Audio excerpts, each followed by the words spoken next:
Vindication of the Rights of Men, in a letter to the Right Honourable Edmund Burke, occasioned by his reflections on the Revolution in France by Mary Wollstonecraft. Advertisement. Mr. Burke's reflections on the French Revolution first engaged my attention as the transient topic of the day, and reading it more for amusement than information, my indignation was roused by the sophistical arguments that every moment crossed me in the questionable shape of natural feelings and common sense. Many pages of the following letter were the effusions of the moment, but swelling imperceptibly to a considerable size, the idea was suggested of publishing a short vindication of the rights of men. Not having leisure or patience to follow this desultory writer through all the devious tracks in which his fancy has started fresh game, I have confined my strictures in a great measure to the grand principles at which he has levelled many ingenious arguments in a very specious garb. Part 1. A letter to the Right Honourable Edmund Burke, Sir. It is not necessary, with courtly insincerity, to apologize to you for thus intruding on your precious time, not to profess that I think it an honor to discuss an important subject with a man whose literary abilities have raised him to notice in the state. I have not yet learned to twist my periods, nor, in the equivocal idiom of politeness, to disguise my sentiments, and simply what I should be afraid to utter. If, therefore, in the course of this epistle, I chance to express contempt and even indignation with some emphasis, I beseech you to believe that it is not a flight of fancy. For truth, in morals, has never appeared to me the essence of the sublime, and in taste, simplicity the only criterion of the beautiful. But I war not with an individual when I contend for the rights of men and the liberty of reason. You see, I do not condescend to call my words to avoid the invidious phrase, nor shall I be prevented from giving a manly definition of it, by the flimsiest ridicule which a lively fancy has interwoven with the present acceptation of the term. Reverencing the rights of humanity, I shall dare to assert them, not intimidated by the horse laugh that you have raised, or waiting till time has wiped away the compassionate tears which you have elaborately labored to excite. From the many just sentiments interspersed through the letter before me, and from the whole tendency of it, I should believe you to be a good, though a vain man, if some circumstances in your conduct did not render the inflexibility of your integrity doubtful. And for this vanity, a knowledge of human nature enables me to discover such extenuating circumstances in the very texture of your mind, that I am ready to call it amiable, and separate the public from the private character. I know that a lively imagination renders a man particularly calculated to shine in conversation, and in those desultory productions where method is disregarded; and the instantaneous applause which his eloquence extorts is at once a reward and a spur. Once a wit, and always a wit, is an aphorism that has received the sanction of experience. Yet I am apt to conclude that the man who, with scrupulous anxiety, endeavors to support that shining character, can never nourish by reflection any profound, or, if you please, metaphysical passion. Ambition becomes only the tool of vanity, and his reason, the weathercock of unrestrained feelings, is only employed to varnish over the faults which it ought to have corrected. Sacred, however, would the infirmities and errors of a good man be, in my eyes, if they were only displayed in a private circle; if the venial fault only rendered the wit anxious, like a celebrated beauty, to raise admiration on every occasion, and excite emotion, instead of the calm reciprocation of mutual esteem and unimpassioned respect. Such vanity enlivens social intercourse, and forces the little great man to be always on his guard to secure his throne. and an ingenious man, who is ever on the watch for conquest, will, in his eagerness to exhibit his whole store of knowledge, furnish an attentive observer with some useful information calcined by fancy and formed by taste. And though some dry reasoner might whisper that the arguments were superficial, and should even add that the feelings which are thus ostentatiously displayed are often the cold declamation of the head, and not the effusions of the heart, what will these shrewd remarks avail, when the witty arguments and ornamental feelings are on a level with the comprehension of the fashionable world, and a book is found very amusing? Even the ladies, sir, may repeat your sprightly sallies, and retail in theatrical attitudes many of your sentimental exclamations. Sensibility is the manie of the day, and compassion the virtue which is to cover a multitude of vices, whilst justice is left to mourn in sullen silence, and balance truth in vain. In life, an honest man with a confined understanding is frequently the slave of his habits and the dupe of his feelings, whilst the man with a clearer head and colder heart makes the passions of others bend to his interest. But truly sublime is the character that acts from principle, and governs the inferior springs of activity without slackening their vigor, whose feelings give vital heat to his resolves, but never hurry him into feverish eccentricities. However, as you have informed us that respect chills love, it is natural to conclude that all your pretty flights arise from your pampered sensibility, and that, vain of this fancied preeminence of organs, you foster every emotion, till the fumes, mounting to your brain, dispel the sober suggestions of reason. It is not in this view surprising that when you should argue you become impassioned, and that reflection inflames your imagination, instead of enlightening your understanding. Quitting now the flowers of rhetoric, let us, sir, reason together, and believe me, I should not have meddled with these troubled waters in order to point out your inconsistencies, if your wit had not burnished up some rusty, baneful opinions, and swelled the shallow current of ridicule till it resembled the flow of reason, and presumed to be the test of truth. I shall not attempt to follow you through horseway and footpath, but, attacking the foundation of your opinions, I shall leave the superstructure to find a centre of gravity on which it may lean till some strong blast puffs it into air, or your teeming fancy, which the ripening judgment of 60 years has not tamed, produces another Chinese erection, to stare at every turn the plain country people in the face, who bluntly call such an airy edifice a folly. The birthright of man, to give you, sir, a short definition of this disputed right, is such a degree of liberty, civil and religious, as is compatible with the liberty of every other individual with whom he is united in a social compact, and the continued existence of that compact. Liberty, in this simple, unsophisticated sense, I acknowledge, is a fair idea that has never yet received a form in the various governments that have been established on our beauteous globe. The demon of property has ever been at hand to encroach on the sacred rights of men, and to fence round with awful pomp laws that war with justice.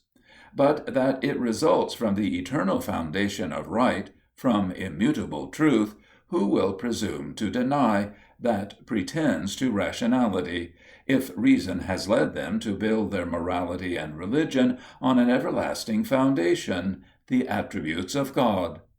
I glow with indignation when I attempt methodically to unravel your slavish paradoxes, in which I can find no fixed first principle to refute. I shall not, therefore, condescend to show where you affirm in one page what you deny in another, and how frequently you draw conclusions without any previous premises. It would be something like cowardice to fight with a man who had never exercised the weapons with which his opponent chose to combat, and irksome to refute sentence after sentence in which the latent spirit of tyranny appeared. I perceive from the whole tenor of your reflections that you have a mortal antipathy to reason. But if there is anything like argument or first principles in your wild declamation, behold the result, that we are to reverence the rust of antiquity, and term the unnatural customs, which ignorance and mistaken self-interest have consolidated, the sage fruit of experience. Nay, that if we do discover some errors, our feelings should lead us to excuse, with blind love or unprincipled filial affection, the venerable vestige of ancient days. These are Gothic notions of beauty. The ivy is beautiful, but when it insidiously destroys the trunk from which it receives support, who would not grub it up? Further, that we ought cautiously to remain forever in frozen inactivity, because a thaw, whilst it nourishes the soil, spreads a temporary inundation, and the fear of risking any personal present convenience should prevent a struggle for the most estimable advantages. This is sound reasoning, I grant, in the mouth of the rich and short-sighted. Yes, sir, the strong gained riches, the few have sacrificed the many to their vices, and to be able to pamper their appetites and supinely exist without exercising mind or body, they have ceased to be men. Lost to the relish of true pleasure, such beings would indeed deserve compassion, if injustice was not softened by the tyrant's plea, necessity. If prescription was not raised as an immortal boundary against innovation. Their minds, in fact, instead of being cultivated, have been so warped by education that it may require some ages to bring them back to nature, and enable them to see their true interest, with that degree of conviction which is necessary to influence their conduct. The civilization which has taken place in Europe has been very partial, and, like every custom that an arbitrary point of honor has established, refines the manners at the expense of morals, by making sentiments and opinions current in conversation that have no root in the heart, or weight in the cooler resolves of the mind. And what has stopped its progress? Hereditary property, hereditary honors. The man has been changed into an artificial monster by the station in which he was born, and the consequent homage that benumbed his faculties like the torpedo's touch. Or a being with a capacity of reasoning would not have failed to discover, as his faculties unfolded, that true happiness arose from the friendship and intimacy which can only be enjoyed by equals, and that charity is not a condescending distribution of alms, but an intercourse of good offices and mutual benefits, founded on respect for justice and humanity.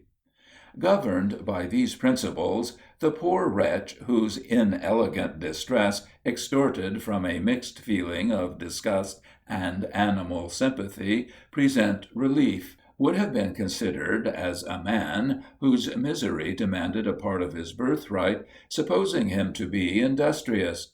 But should his vices have reduced him to poverty, he could only have addressed his fellow-men as weak beings, subject to like passions, who ought to forgive because they expect to be forgiven, for suffering the impulse of the moment to silence these suggestions of conscience, or reason, which you will.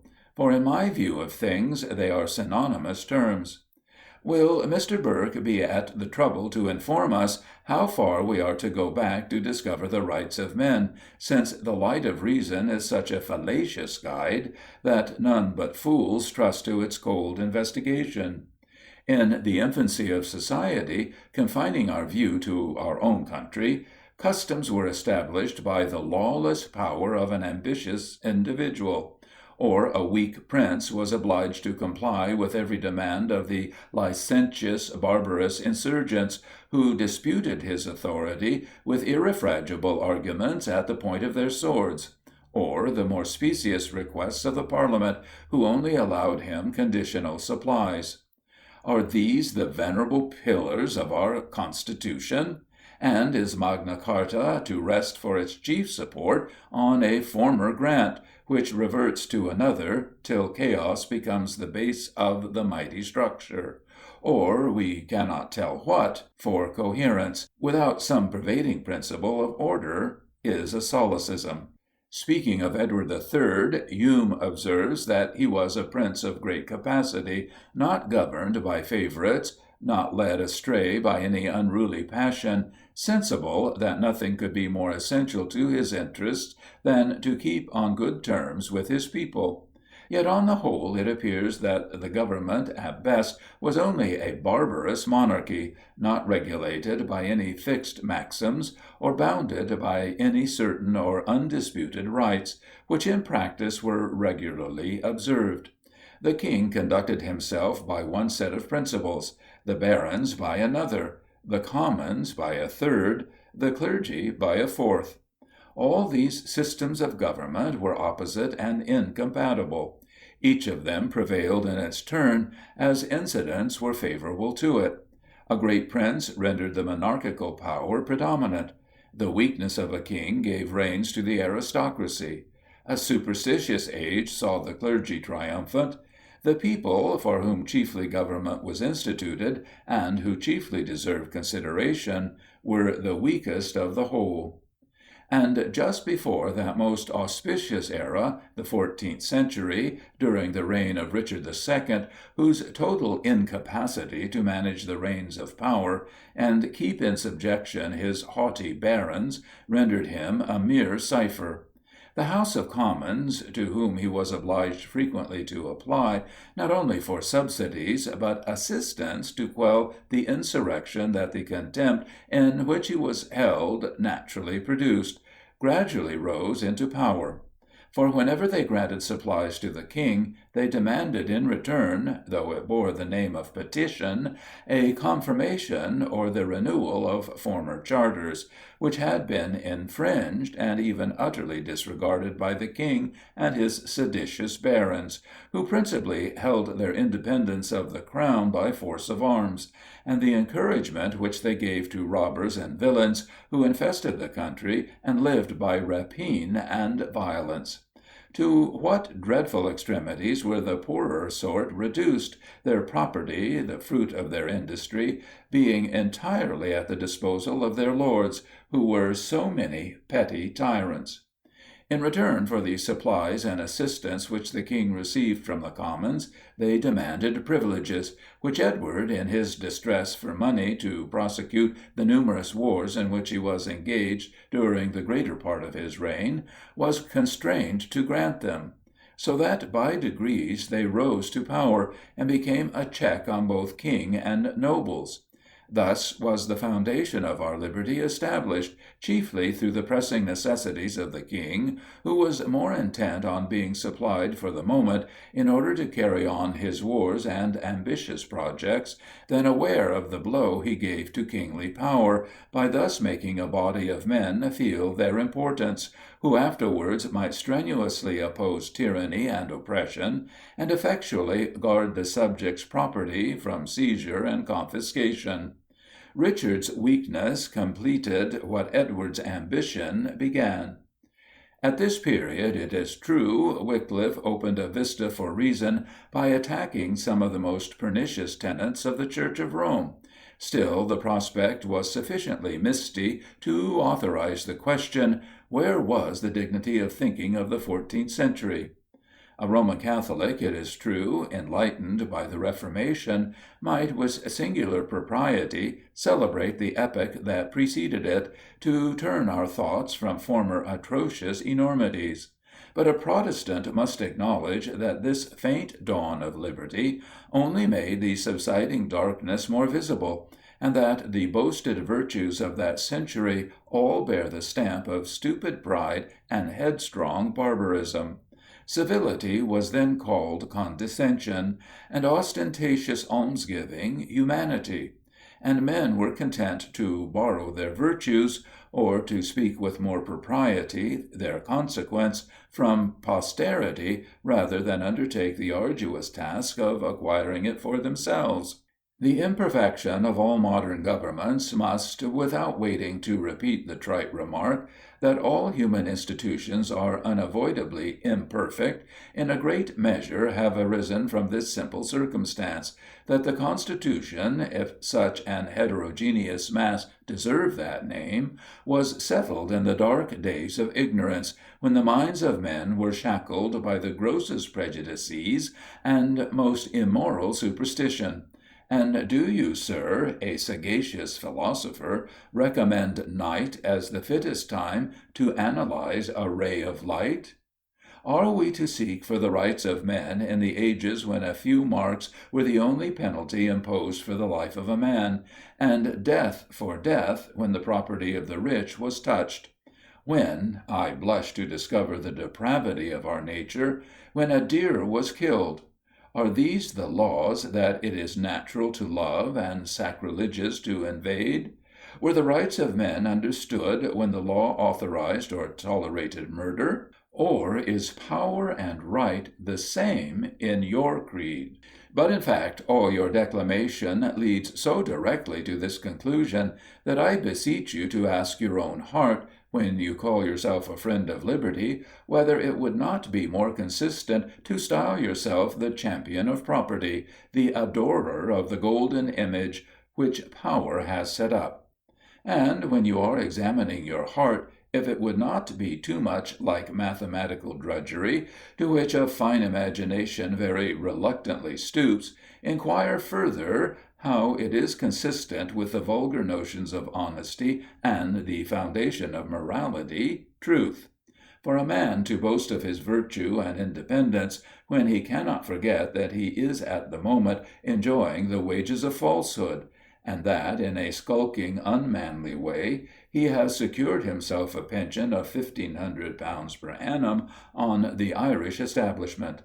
Do honest men, sir, for I am not rising to the refined principle of honor, ever receive the reward of their public services, or secret assistance in the name of another? But to return from a digression which you will more perfectly understand than any of my readers, on what principle you, sir, can justify the Reformation, which tore up by the roots an old establishment, I cannot guess. But, I beg your pardon, perhaps you do not wish to justify it, and have some mental reservation to excuse you to yourself, for not openly avowing your reverence. Or, to go further back, had you been a Jew, you would have joined in the cry, "Crucify him! Crucify him!" The promulgator of a new doctrine, and the violator of old laws and customs, that, not melting like ours, rested on divine authority, must have been a dangerous innovator, in your eyes, particularly if you had not been informed that the carpenter's son was of the stock and lineage of David. But there is no end to the arguments which might be deduced to combat such palpable absurdities, by showing the manifest inconsistencies which are necessarily involved in a direful train of false opinions. It is necessary emphatically to repeat that there are rights which men inherit at their birth as rational creatures, who were raised above the brute creation by their improvable faculties, and that, in receiving these, not from their forefathers but from God, prescription can never undermine natural rights. A father may dissipate his property without his child having any right to complain. But should he attempt to sell him for a slave, or fetter him with laws contrary to reason, nature, in enabling him to discern good from evil, teaches him to break the ignoble chain, and not to believe that bread becomes flesh, and wine blood, because his parents swallowed the Eucharist with this blind persuasion. There is no end to this implicit submission to authority. Somewhere it must stop, or we return to barbarism, and the capacity of improvement, which gives us a natural sceptre on earth, is a cheat, an ignis fatuus, that leads us from inviting meadows into bogs and dunghills. And if it be allowed that many of the precautions with which any alteration was made in our government were prudent, it rather proves its weakness than substantiates an opinion of the soundness of the stamina, or the excellence of the Constitution. But on what principle Mr. Burke could defend American independence I cannot conceive, for the whole tenor of his plausible arguments settles slavery on an everlasting foundation. Allowing his servile reverence for antiquity and prudent attention to self-interest to have the force which he insists on, the slave trade ought never to be abolished.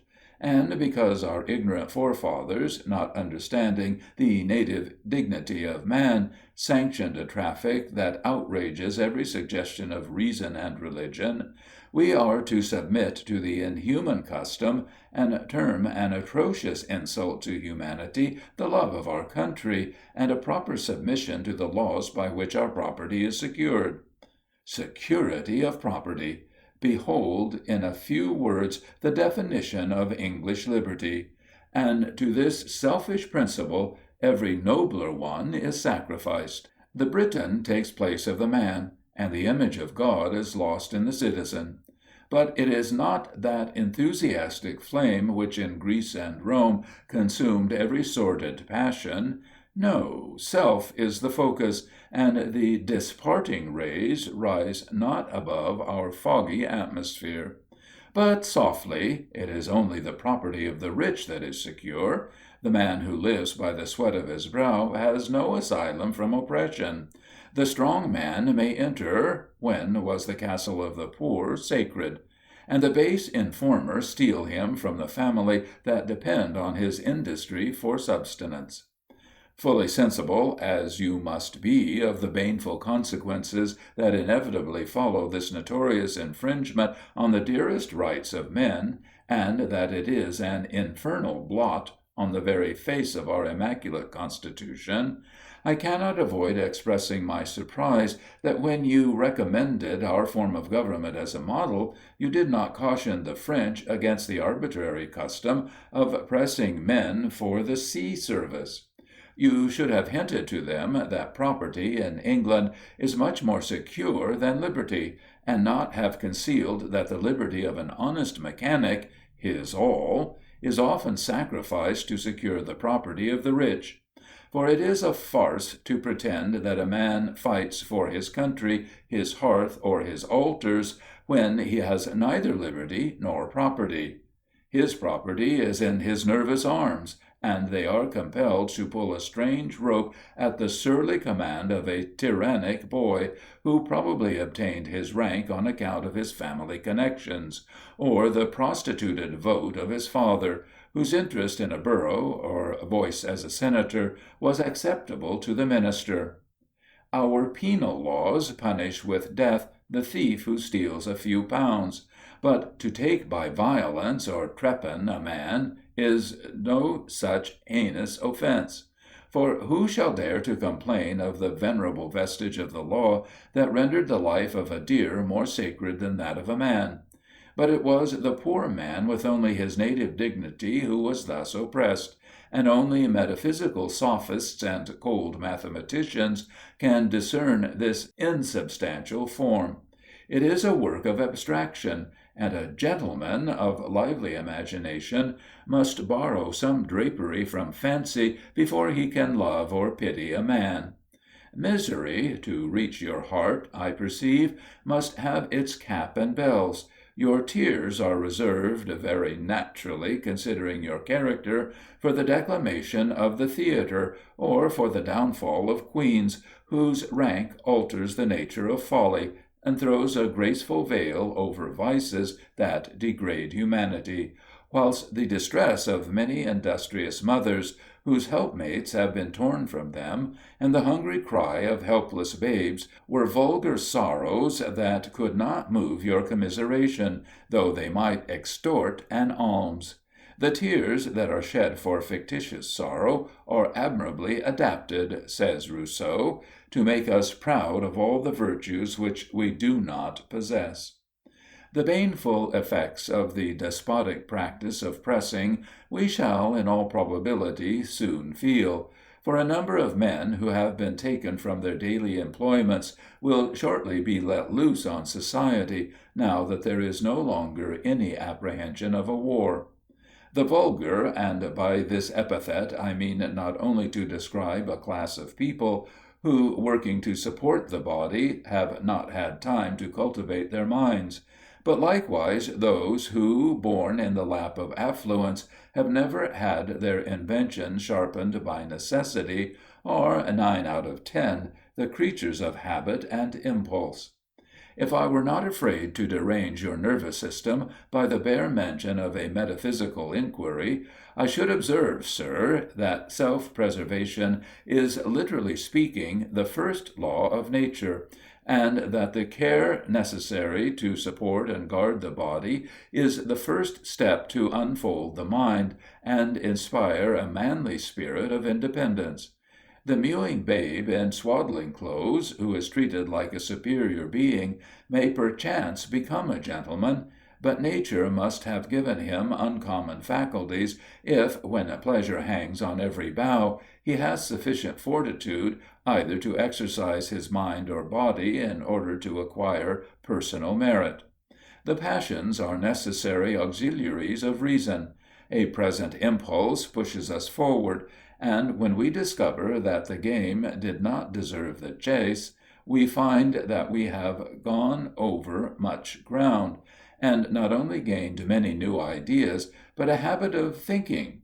The exercise of our faculties is the great end, though not the goal we had in view when we started with such eagerness.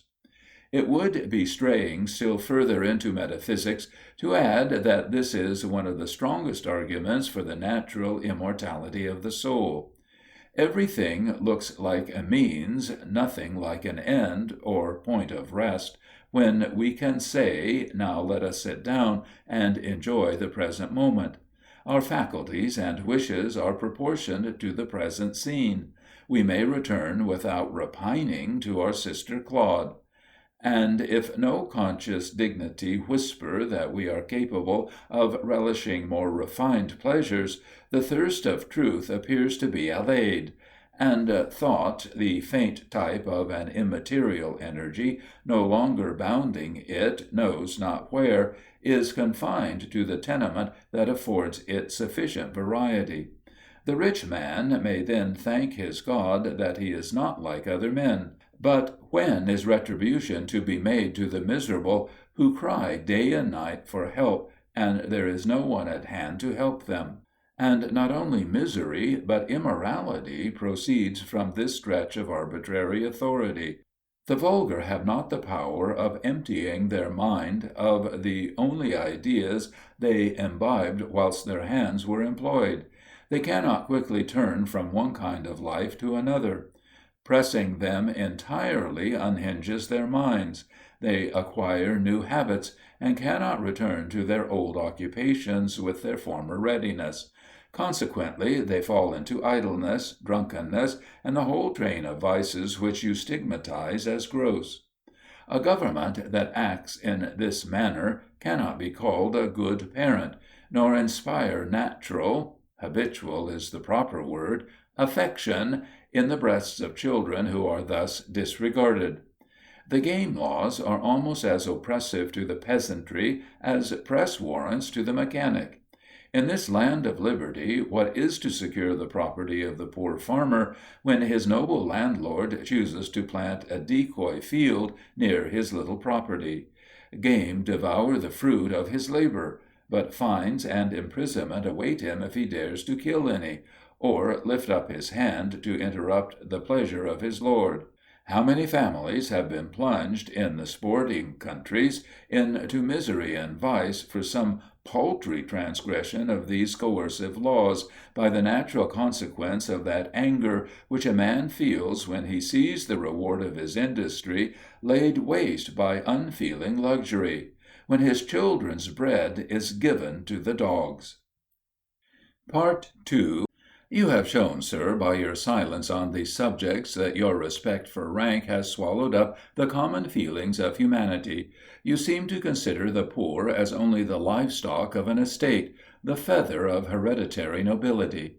When you had so little respect for the silent majesty of misery, I am not surprised at your manner of treating an individual whose brow a mitre will never grace, and whose popularity may have wounded your vanity, for vanity is ever for. Even in France, sir, before the Revolution, literary celebrity procured a man the treatment of a gentleman. But you are going back for your credentials of politeness to more distant times. Gothic affability is the mode you think proper to adopt, the condescension of a baron, not the civility of a liberal man. Politeness is indeed the only substitute for humanity, or what distinguishes the civilized man from the unlettered savage. And he who is not governed by reason should square his behavior by an arbitrary standard. But by what rule your attack on Dr. Price was regulated, we have yet to learn. I agree with you, sir, that the pulpit is not the place for political discussions, though it might be more excusable to enter on such a subject when the day was set apart merely to commemorate a political revolution, and no stated duty was encroached upon. I will, however, waive this point and allow that Dr. Price's zeal may have carried him further than sound reason can justify. I do also most cordially coincide with you that till we can see the remote consequences of things, present calamities must appear in the ugly form of evil and excite our commiseration. The good that time slowly educes from them may be hid from mortal eye, or dimly seen, whilst sympathy compels man to feel for man, and almost restrains the hand that would amputate a limb to save the whole body. But after making this concession, allow me to expostulate with you, and calmly hold up the glass which will show you your partial feelings. In reprobating Dr. Price's opinions, you might have spared the man. And if you had had but half as much reverence for the gray hairs of virtue as for the accidental distinctions of rank, you would not have treated with such indecent familiarity and supercilious contempt a member of the community whose talents and modest virtues place him high in the scale of moral excellence. I am not accustomed to look up with vulgar awe, even when mental superiority exalts a man above his fellows. But still the sight of a man whose habits are fixed by piety and reason, and whose virtues are consolidated into goodness, commands my homage, and I should touch his errors with a tender hand when I made a parade of my sensibility.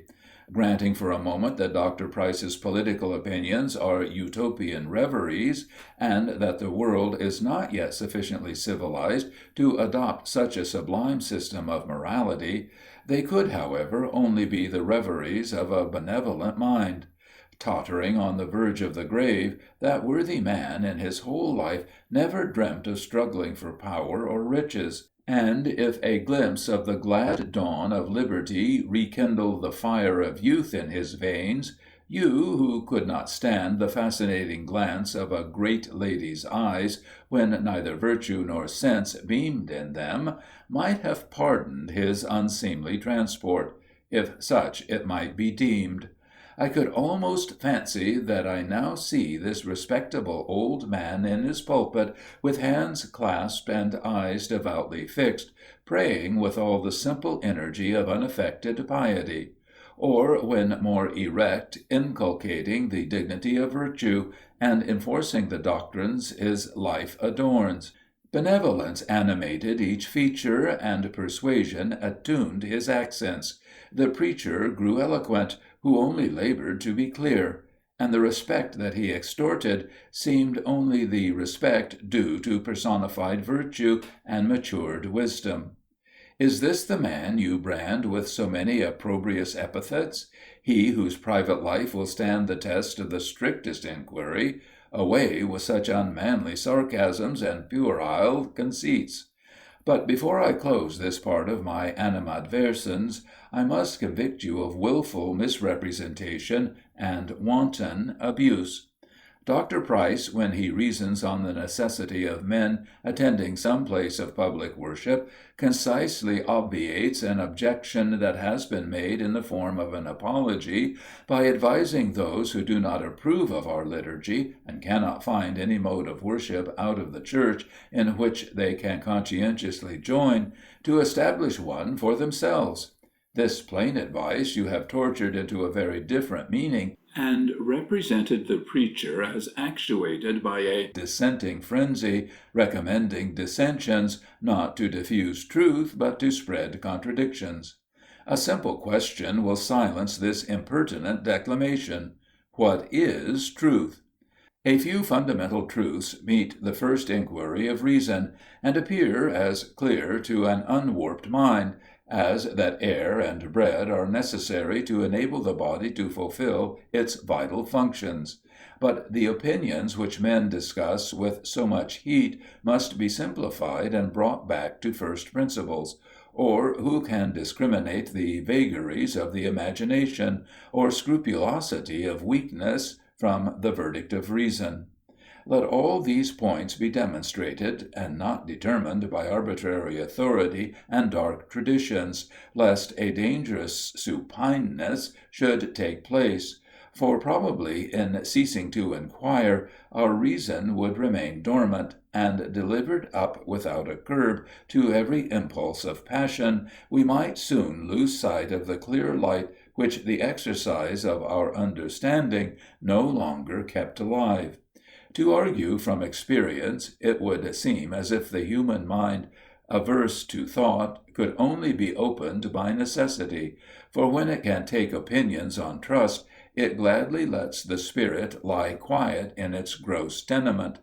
Perhaps the most improving exercise of the mind, confining the argument to the enlargement of the understanding, is the restless inquiries that hover on the boundary, or stretch over the dark abyss of uncertainty. These lively conjectures are the breezes that preserve the still lake from stagnating. We should be aware of confining all moral excellence to one channel, however capacious. Or, if we are so narrow-minded, we should not forget how much we owe to chance that our inheritance was not Mahometanism, and that the iron hand of destiny, in the shape of deeply rooted authority, has not suspended the sword of destruction over our heads. But to return to the misrepresentation. Blackstone, to whom Mr. Burke pays great deference, seems to agree with Dr. Price, that the succession of the King of Great Britain depends on the choice of the people, or that they have a power to cut it off. But this power, as you have fully proved, has been cautiously exerted, and might with more propriety be termed a right than a power. Be it so.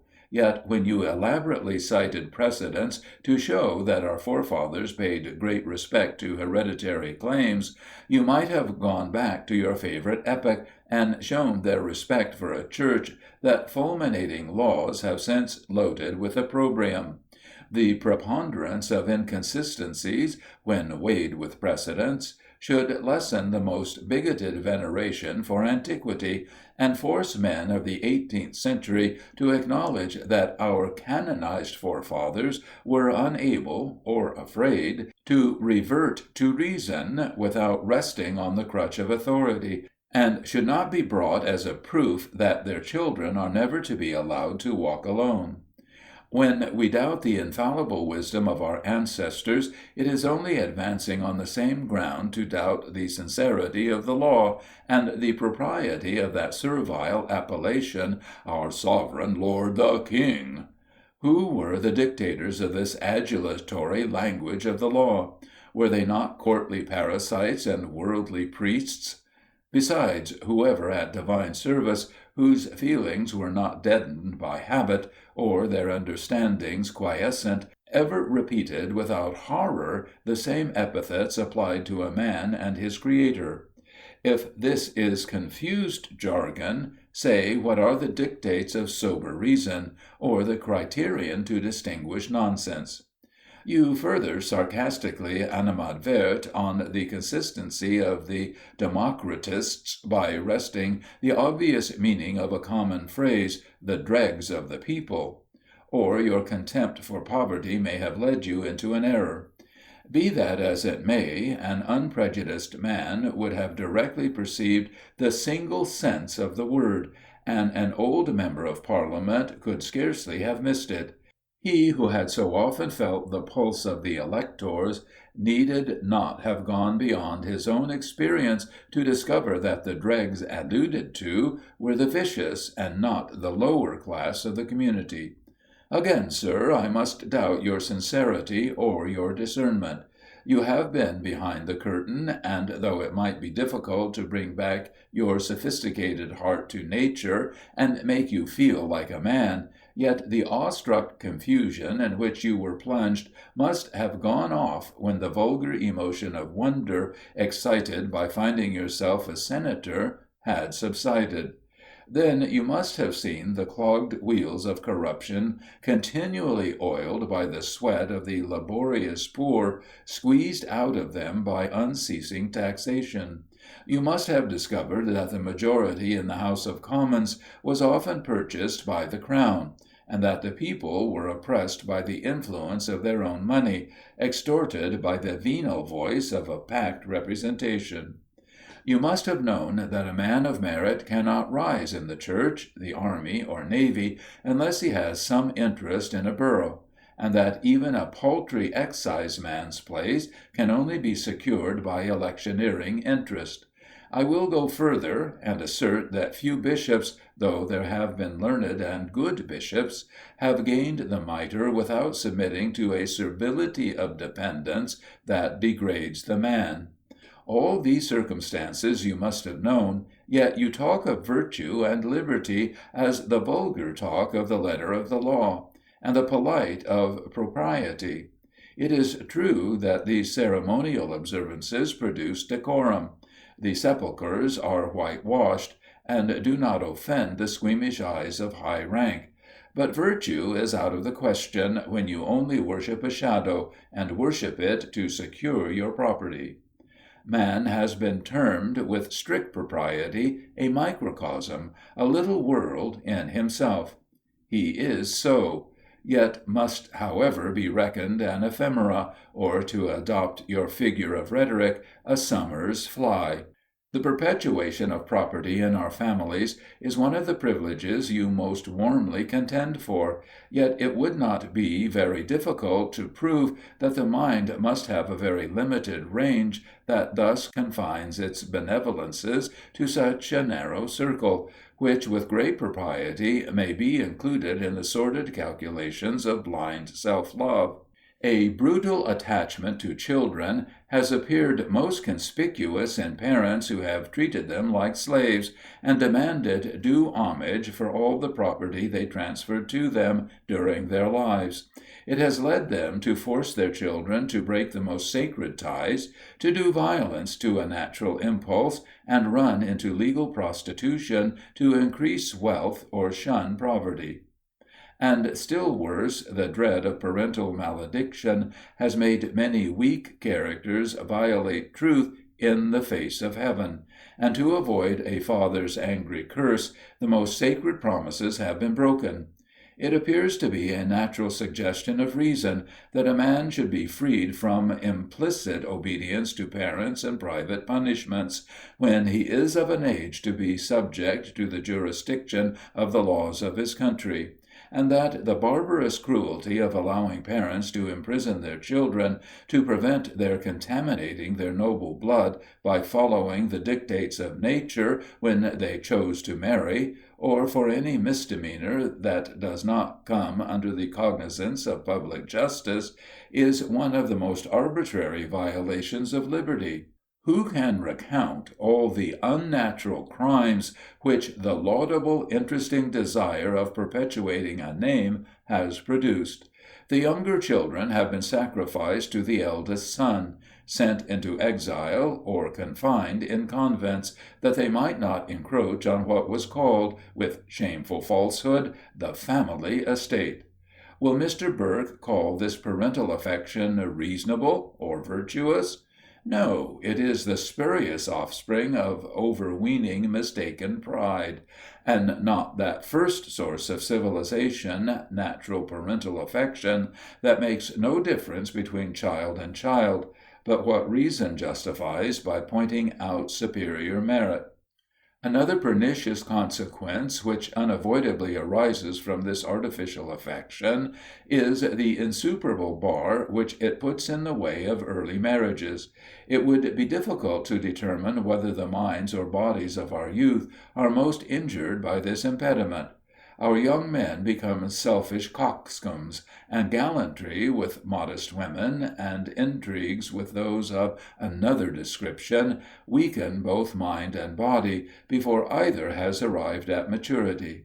The character of a master of a family, a husband, and a father forms the citizen imperceptibly by producing a sober manliness of thought and orderly behavior. But from the lax morals and depraved affections of the libertine, what results? A finical man of taste, who is only anxious to secure his own private gratifications, and to maintain his rank in society. The same system has an equally pernicious effect on female morals. Girls are sacrificed to family convenience, or else marry to settle themselves in a superior rank, and coquette, without restraint, with the fine gentlemen whom I have already described. And to such lengths has this vanity, this desire of shining, carried them, that it is not now necessary to guard girls against imprudent love-matches. For if some widows did not now and then fall in love, love and hymen would seldom meet, unless at a village church. I do not intend to be sarcastically paradoxical when I say that women of fashion take husbands that they may have it in their power to coquette, and grand business of genteel life with a number of admirers, and thus flutter the spring of life away, without laying up any store for the winter of age, or being of any use to society. Affection in the marriage state can only be founded on respect, and are these weak beings respectable? Children are neglected for lovers, and we express surprise that adulteries are so common. A woman never forgets to adorn herself to make an impression on the senses of the other sex, and to extort the homage which it is gallant to pay, and yet we wonder that they have such confined understandings. Have ye not heard that we cannot serve two masters? An immoderate desire to please contracts the faculties, and emerges, to borrow the idea of a great philosopher, the soul in matter, till it becomes unable to mount on the wing of contemplation. It would be an arduous task to trace all the vice and misery that arise in society from the middle class of people aping the manners of the great. All are aiming to procure respect on account of their property, and most places are considered as sinecures that enable men to start into notice. The great concern of 3 parts out of 4 is to contrive to live above their equals, and to appear to be richer than they are. How much domestic comfort and private satisfaction is sacrificed to this irrational ambition! It is a destructive mildew that blights the fairest virtues, benevolence, friendship, generosity, and all those endearing charities which bind human hearts together, and the pursuits which raise the mind to higher contemplations, all that were not cankered in the bud by the false notions that grew with its growth and strengthened with its strength, are crushed by the iron hand of property. Property, I do not scruple to aver it, should be fluctuating, which would be the case if it were more equally divided amongst all the children of a family. Else it is an everlasting rampart, in consequence of a barbarous feudal institution that enables the elder son to overpower talents and depress virtue. Besides, an unmanly servility, most inimical to true dignity of character, is by this means fostered in society. Men of some abilities play on the follies of the rich, and mounting to fortune as they degrade themselves, they stand in the way of men of superior talents, who cannot advance in such crooked paths, or wade through the filth which parasites never boggle at. Pursuing their way straight forward, their spirit is either bent or broken by the rich man's contumelies, or the difficulties they have to encounter. The only security of property that nature authorizes and reason sanctions is the right a man has to enjoy the acquisitions which his talents and industry have acquired, and to bequeath them to whom he chooses. Happy would it be for the world if there were no other road to wealth or honor, if pride in the shape of parental affection did not absorb the man and prevent friendship from having the same weight as relationship. Luxury and effeminacy would not then introduce so much idiotism into the noble families which form one of the pillars of our state. The ground would not lie fallow, nor would undirected activity of mind spread the contagion of restless idleness and its concomitant vice through the whole mass of society. Instead of gaming, they might nourish a virtuous ambition, and love might take place of the gallantry which you, with knightly fealty, venerate. Women would probably then act like mothers, and the fine lady, become a rational woman, might think it necessary to superintend her family and suckle her children, in order to fulfill her part of the social compact. But vain is the hope, whilst great masses of property are hedged round by hereditary honours. For numberless vices, forced in the hotbed of wealth, assume a sightly form to dazzle the senses and cloud the understanding. The respect paid to rank and fortune damps every generous purpose of the soul, and stifles the natural affections on which human contentment ought to be built. Who will venturously ascend the steeps of virtue, or explore the great deep for knowledge, when the one thing needful, attained by less arduous exertions, if not inherited, procures the attention man naturally pants after, and vice loses half its evil by losing all its grossness? What a sentiment to come from a moral pen! A surgeon would tell you that by skinning over a wound you spread disease through the whole frame. And surely they indirectly aim at destroying all purity of morals, who poison the very source of virtue, by smearing a sentimental varnish over vice to hide its natural deformity. Stealing, whoring, and drunkenness are gross vices, I presume, though they may not obliterate every moral sentiment, and have a vulgar brand that makes them appear with all their native deformity.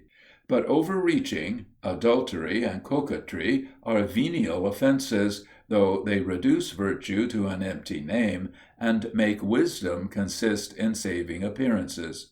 On this scheme of things, a king is but a man, a queen is but a woman is but an animal, and an animal not of the highest order. All true, sir, if she is not more attentive to the duties of humanity than queens and fashionable ladies in general are. I will still further accede to the opinion you have so justly conceived of the spirit which begins to animate this age. All homage paid to the sex in general as such, and without distinct views, is to be regarded as romance and folly. Undoubtedly, because such homage vitiates them, prevents their endeavouring to obtain solid personal merit, and, in short, makes those beings vain, inconsiderate dolls, who ought to be prudent mothers and useful members of society. Regicide and sacrilege are but fictions of superstition, corrupting jurisprudence by destroying its simplicity. The murder of a king, or a queen, or a bishop are only common homicide. Again, I agree with you, but you perceive, sir, that by leaving out the word father, I think the whole extent of the comparison invidious. You further proceed grossly to misrepresent Dr. Price's meaning, and with an affectation of holy fervor express your indignation at his profaning a beautiful rapturous ejaculation when alluding to the King of France's submission to the National Assembly. He rejoiced to hail a glorious revolution which promised an universal diffusion of liberty and happiness.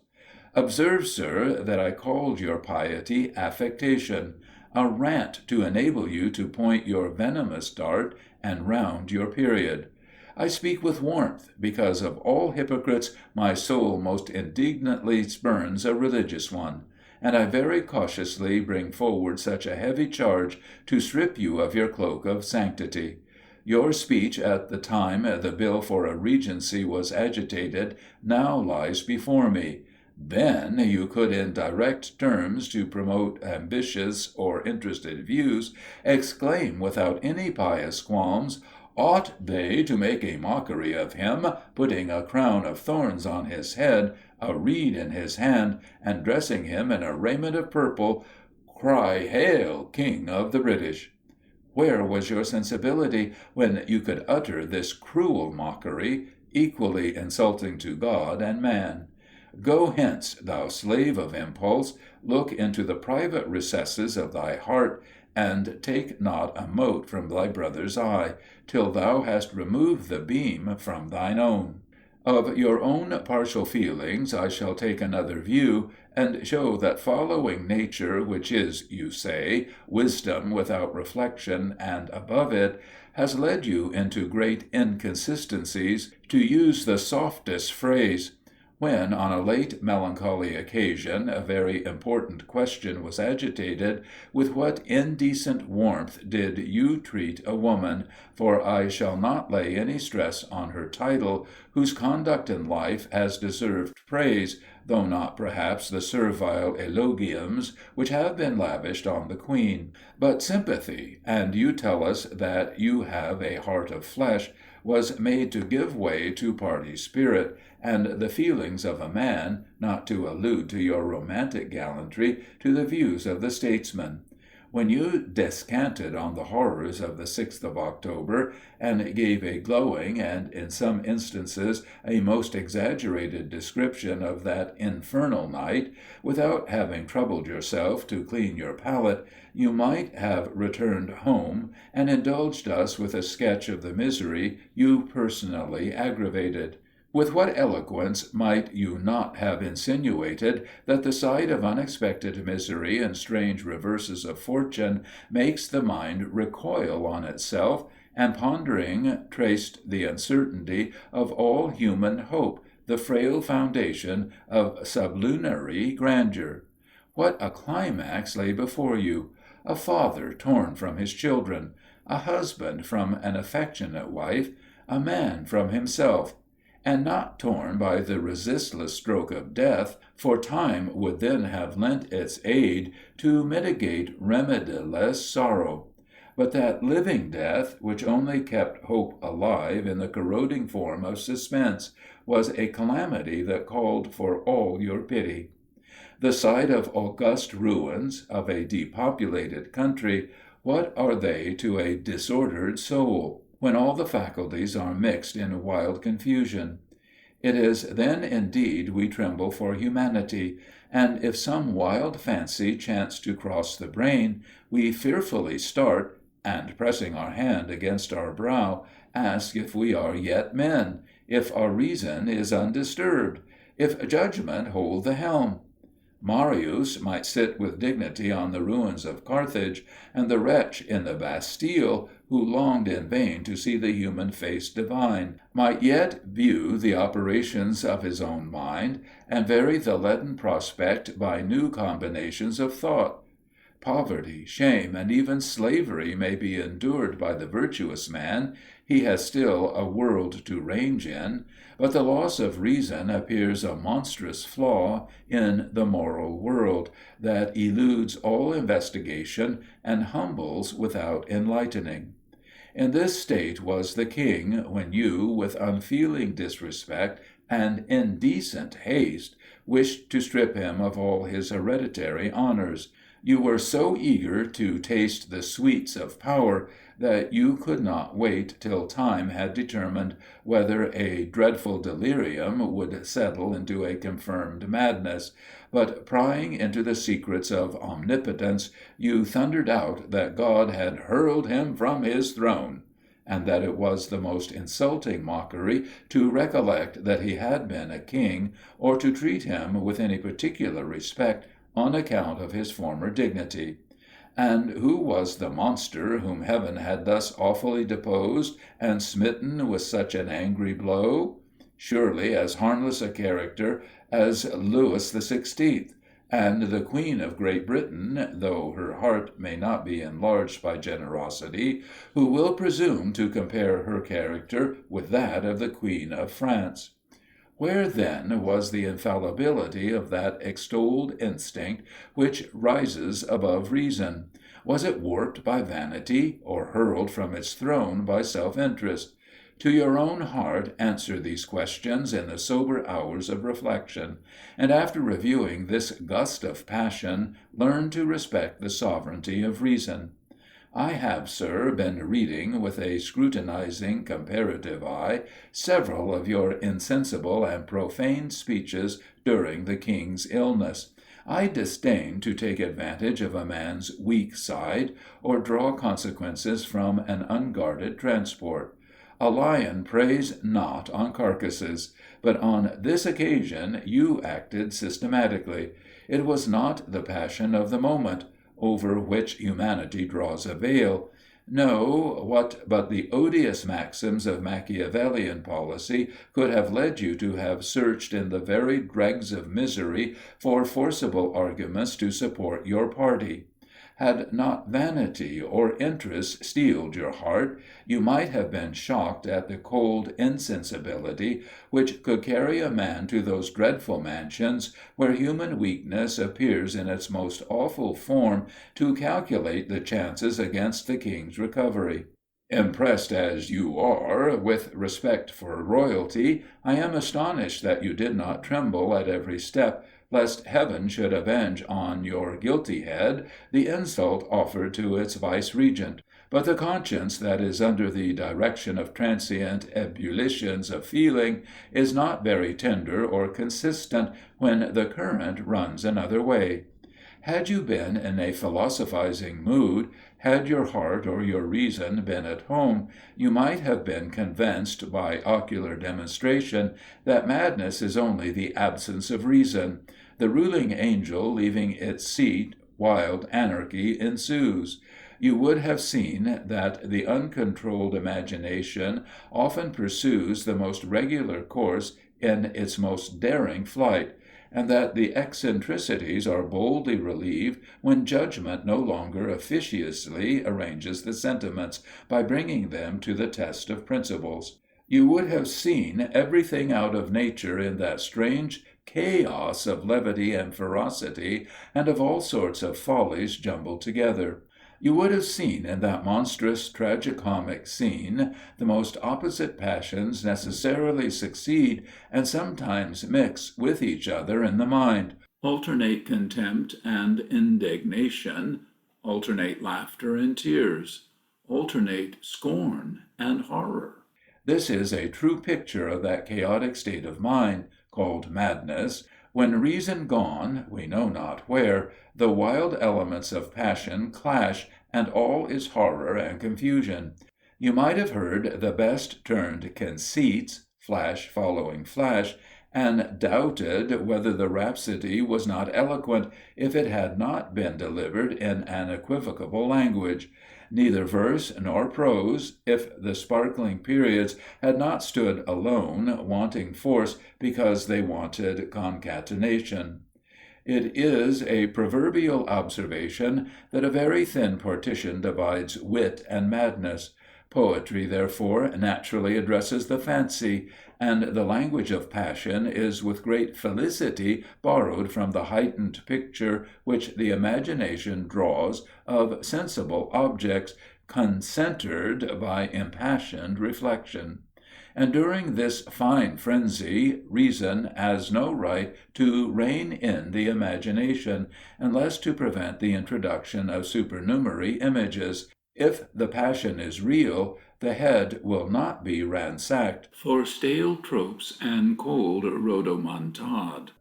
I now speak of the genuine enthusiasm of genius, which perhaps seldom appears but in the infancy of civilization, for as this light becomes more luminous, reason clips the wing of fancy, the youth becomes a man.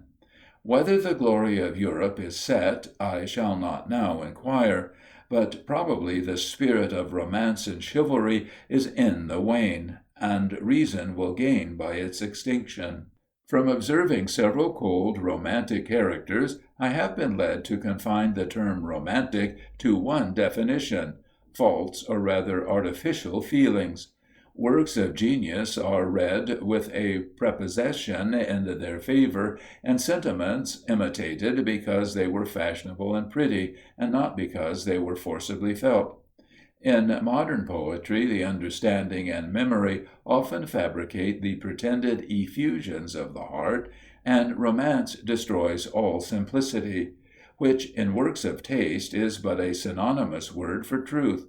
This romantic spirit has extended to our prose, and scattered artificial flowers over the most barren heath, or a mixture of verse and prose, producing the strangest incongruities.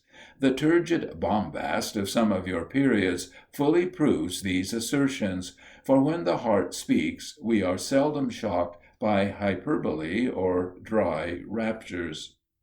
I speak in this decided tone because, from turning over the pages of your late publication with more attention than I did when I first read it cursorily over, and comparing the sentiments it contains with your conduct on many important occasions, I am led very often to doubt your sincerity, and to suppose that you have said many things merely for the sake of saying them well, or to throw some pointed obloquy on characters and opinions that jostled with your vanity.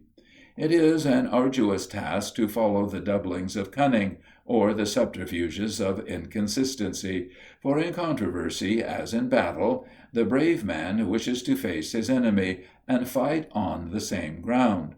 Knowing, however, the influence of a ruling passion, and how often it assumes the form of reason when there is much sensibility in the heart, I respect an opponent, though he tenaciously maintain opinions in which I cannot coincide. But if I once discover that many of those opinions are empty rhetorical flourishes, my respect is soon changed into that pity which borders on contempt, and the mock dignity and haughty stalk only reminds me of the ass in the lion's skin.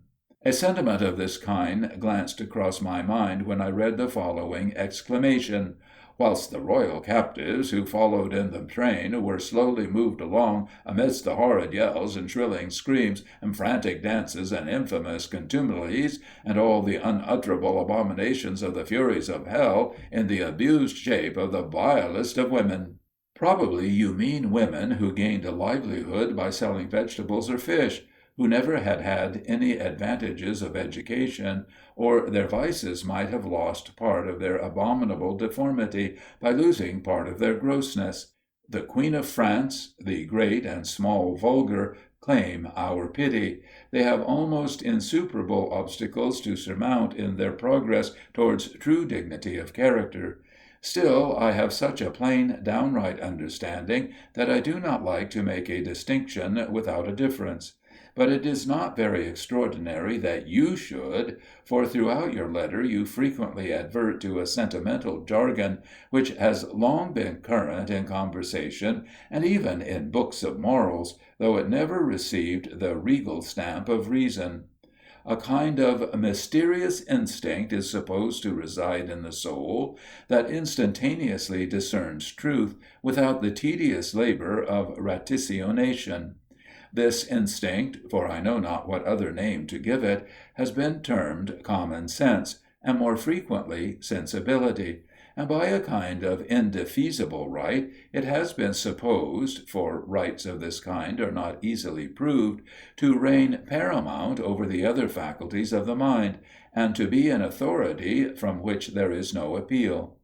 This subtle magnetic fluid that runs round the whole circle of society is not subject to any known rule, or, to use an obnoxious phrase, in spite of the sneers of mock humility or the timid fears of some well-meaning Christians who shrink from any freedom of thought, lest they should rouse the old serpent to the eternal fitness of things.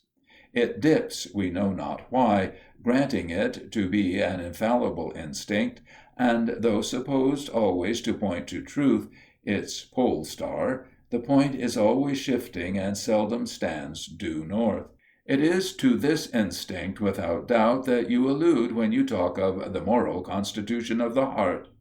To it I allow, for I consider it as a congregate of sensations and passions, poets must apply, who have to deal with an audience not yet graduated in the school of the rights of men.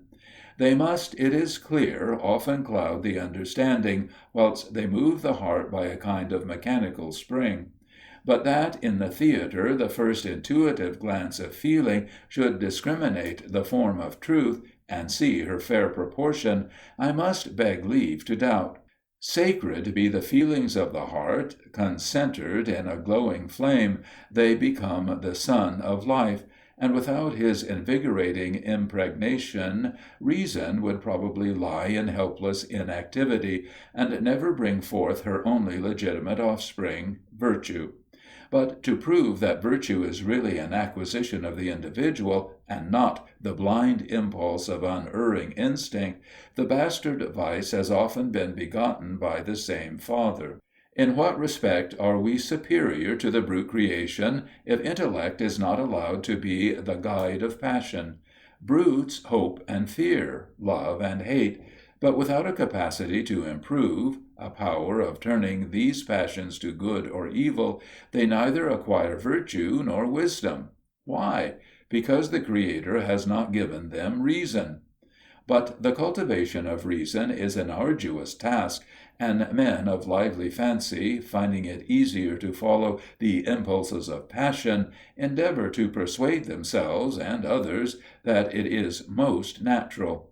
And happy is it for those who indolently let that heaven-lighted spark rest like the ancient lamps in sepulchres, that some virtuous habits, with which the reason of others shackled them, supplies its place.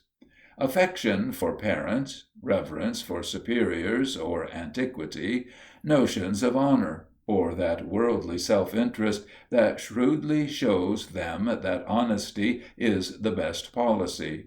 All proceed from the reason for which they serve as substitutes, but it is reason at second hand.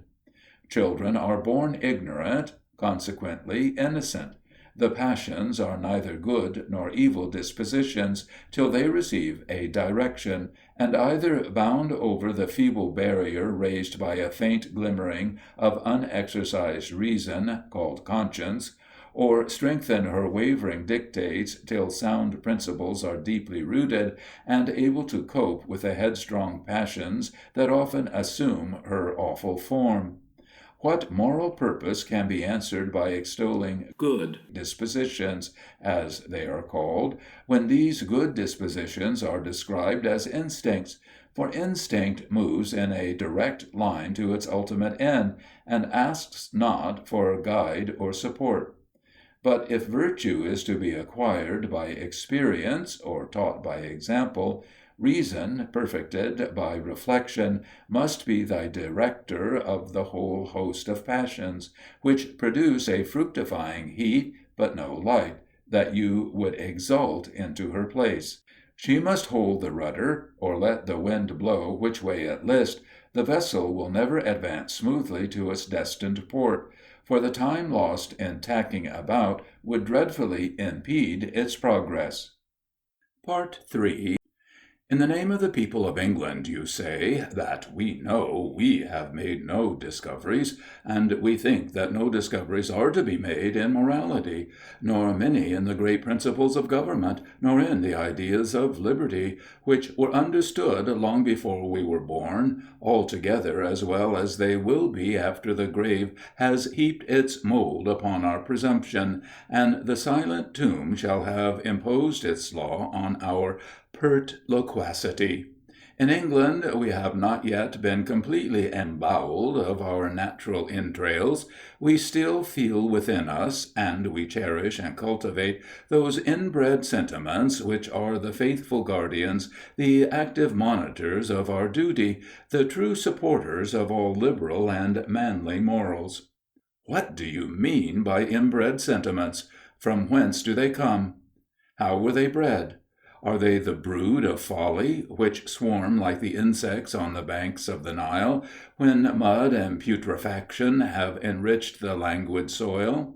Were these inbred sentiments, faithful guardians of our duty, when the Church was an asylum for murderers, and men worshipped bread as a god? When slavery was authorized by law to fasten her fangs on human flesh, and the iron eat into the very soul? If these sentiments are not acquired, if our passive dispositions do not expand into virtuous affections and passions, why are not the Tartars in the first rude horde endued with sentiments white and elegant as the driven snow? Why is passion or heroism the child of reflection, the consequence of dwelling with intent contemplation on one object?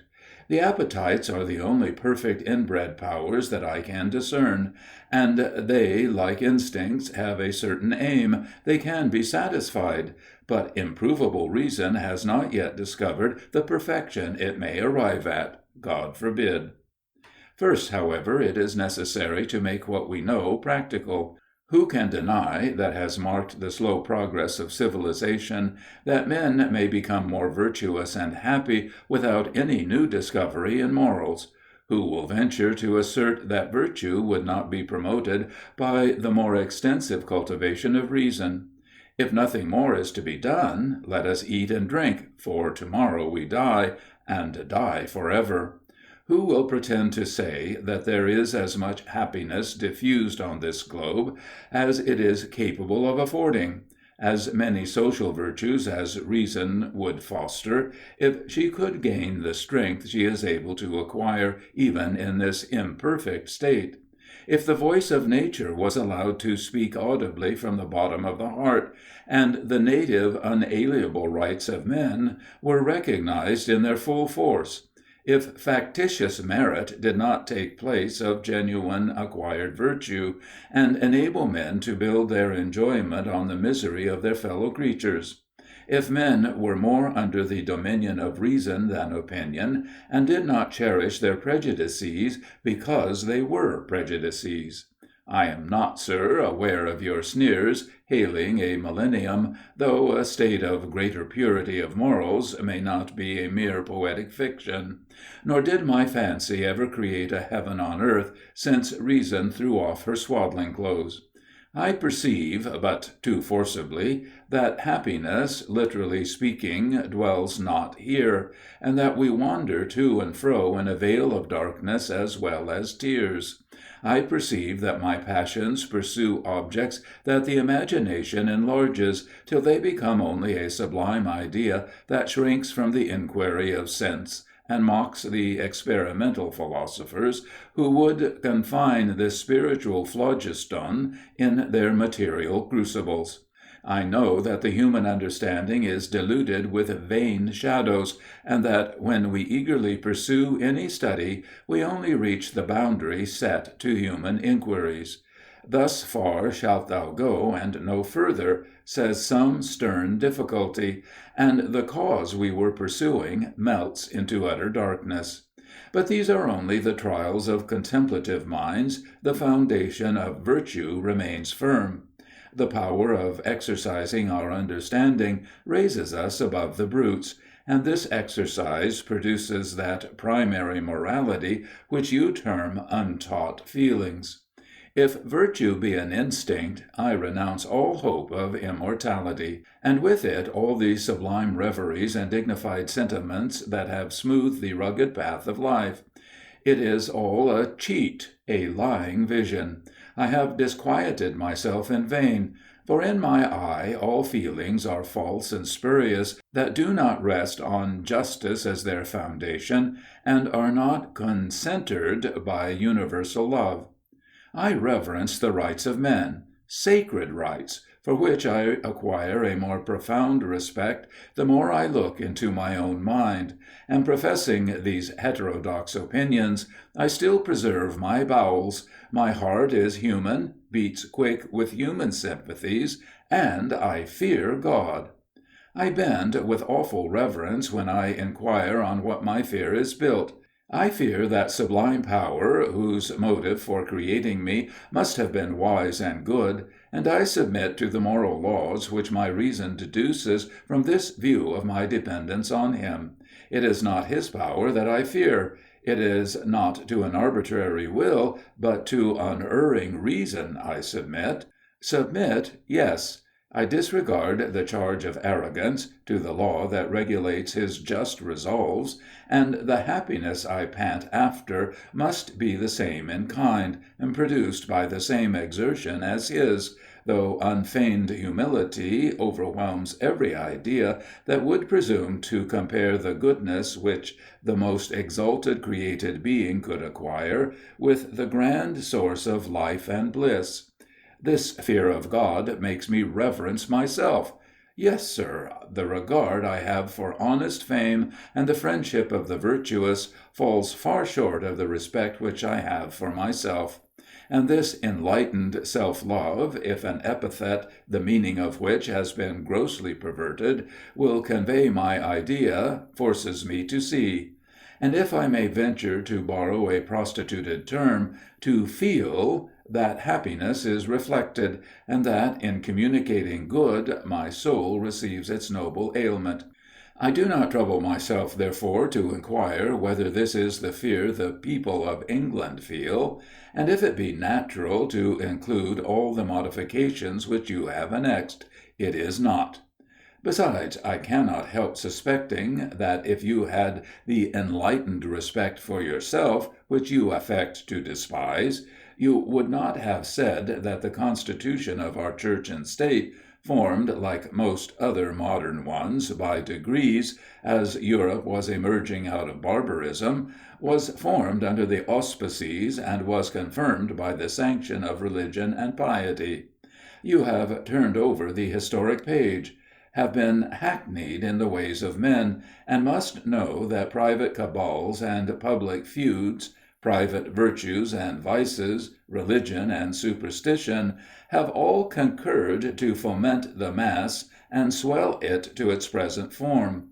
Nay, more, that it in part owes its sightly appearance to bold rebellion and insidious innovation. Factions, sir, have been the leaven, and private interest has produced public good. These general reflections are not thrown out to insinuate that virtue was a creature of yesterday. No, she had her share in the grand drama. I guard against misrepresentation, but the man who cannot modify general assertions has scarcely learned the first rudiments of reasoning. I know that there is a great portion of virtue in the Romish Church. Yet I should not choose to neglect clothing myself with a garment of my own righteousness, depending on a kind donative of works of supererogation. I know that there are many clergymen, of all denominations, wise and virtuous, yet I have not that respect for the whole body, which, you say, characterizes our nation, emanating from a certain plainness and directness of understanding. Now, we are stumbling on inbred feelings and secret lights again. Or, I beg your pardon, it may be the furbished-up face which you choose to give to the argument. It is a well-known fact that when we, the people of England, have a son whom we scarcely know what to do with, we make a clergyman of him. When a living is in the gift of a family, a son is brought up to the church, but not always with hopes full of immortality. Such sublime principles are not constantly infused into persons of exalted birth. They sometimes think of the paltry pelf of the moment, and the vulgar care of preaching the gospel or practising self-denial is left to the poor curates, who, arguing on your ground, cannot have, from the scanty stipend they receive, a very high and worthy notion of their function and destination. This consecration forever, a word that from lips of flesh is big with a mighty nothing, has not purged the sacred temple from all the impurities of fraud, violence, injustice, and tyranny. Human passions still lurk in her sanctum sanctorum, and, without the profane exertions of reason, vain would be her ceremonial ablutions. Morality would still stand aloof from this national religion, this ideal consecration of a state, and men would rather choose to give the goods of their body, when on their deathbeds, to clear the narrow way to heaven, than restrain the mad career of passions during life. Such a curious paragraph occurs in this part of your letter that I am tempted to transcribe it, and must beg you to elucidate it, if I misconceive your meaning. The only way in which the people interfere in government, religious or civil, is in electing representatives. And, sir, let me ask you with manly plainness, are these holy nominations? Where is the booth of religion? Does she mix her awful mandates, or lift her persuasive voice in those scenes of drunken riot and beastly gluttony? Does she preside over those nocturnal abominations which so evidently tend to deprave the manners of the lower class of people? The pestilence stops not here. The rich and poor have one common nature, and many of the great families, which on this side adoration you venerate, date their misery, I speak of stubborn matters of fact, from the thoughtless extravagance of an electioneering frolic. Yet after the effervescence of spirits, raised by opposition, and all the little and tyrannic arts of canvassing are over, quiet souls, they only intend to march rank and file to say yes or no. Experience, I believe, will show that sordid interest or licentious thoughtlessness is the spring of action at most elections. Again, I beg you not to lose sight of my modification of general rules. So far are the people from being habitually convinced of the sanctity of the charge they are conferring, that the venality of their votes must admonish them that they have no right to expect disinterested conduct. But to return to the Church and the habitual conviction of the people of England. So far are the people from being habitually convinced that no evil can be acceptable, either in the act or the permission, to him whose essence is good, that the sermons which they hear are to them almost as unintelligible as if they were preached in a foreign tongue. The language and sentiments rising above their capacities, very orthodox Christians are driven to fanatical meetings for amusement, if not for edification. The clergy, I speak of the body, not forgetting the respect and affection which I have for individuals, perform the duty of their profession as a kind of fee simple, to entitle them to the emoluments accruing from it, and their ignorant flock think that merely going to church is meritorious. So defective, in fact, are our laws respecting religious establishments, that I have heard many rational, pious clergymen complain that they had no method of receiving their stipends that did not clog their endeavours to be useful, whilst the lives of many less conscientious rectors are passed in litigious disputes with the people they engage to instruct, or in distant cities in all the ease of luxurious idleness. But you return to your old firm ground. Art thou there, true Penny? Must we swear to secure property, and make assurance doubly sure, to give your perturbed spirit rest? Peace, Peace to the manes of thy patriotic frenzy, which contributed to deprive some of thy fellow citizens of their property in America. Another spirit now walks abroad to secure the property of the Church. The tithes are safe. We will not say forever, because the time may come when the traveller may ask where proud London stood, when its temples, its laws, and its trade may be buried in one common ruin, and only serve as a byword to point a moral or furnish senators who wage a wordy war on the other side of the Atlantic, with tropes to swell their thundering bursts of eloquence. Who shall dare to accuse you of inconsistency any more, when you have so staunchly supported the despotic principles which agree so perfectly with the unerring interests of a large body of your fellow citizens?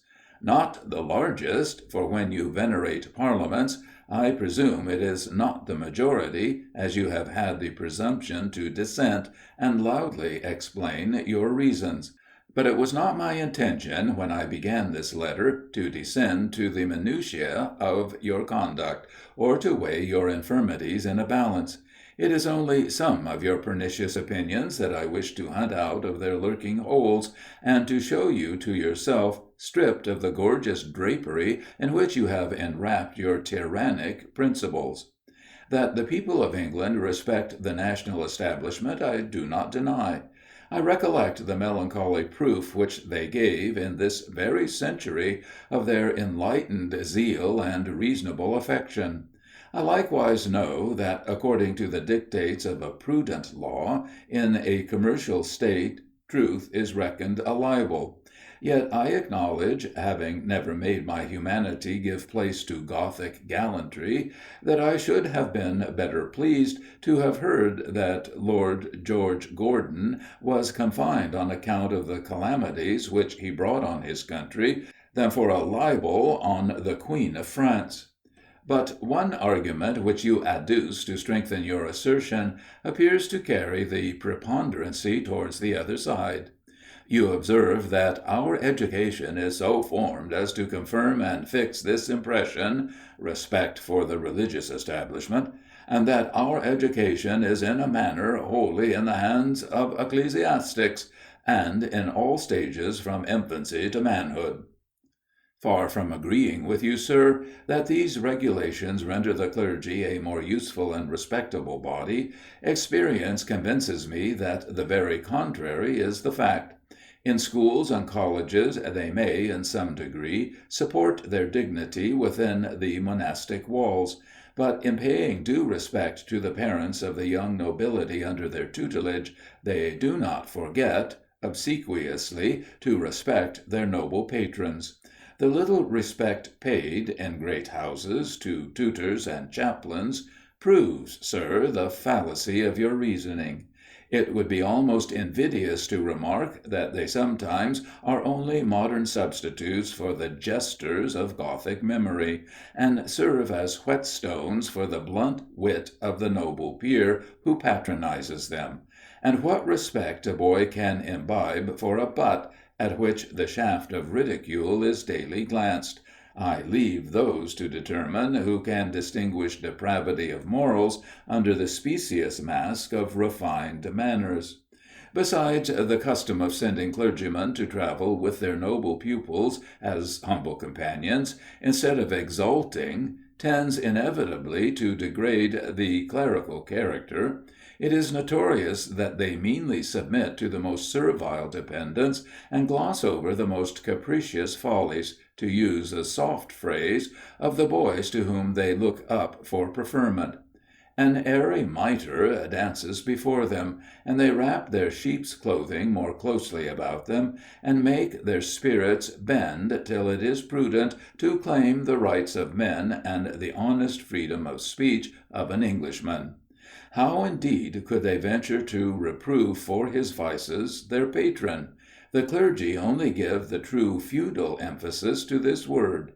It has been observed by men who have not superficially investigated the human heart, that when a man makes his spirit bend to any power but reason, his character is soon degraded, and his mind shackled by the very prejudices to which he submits with reluctance.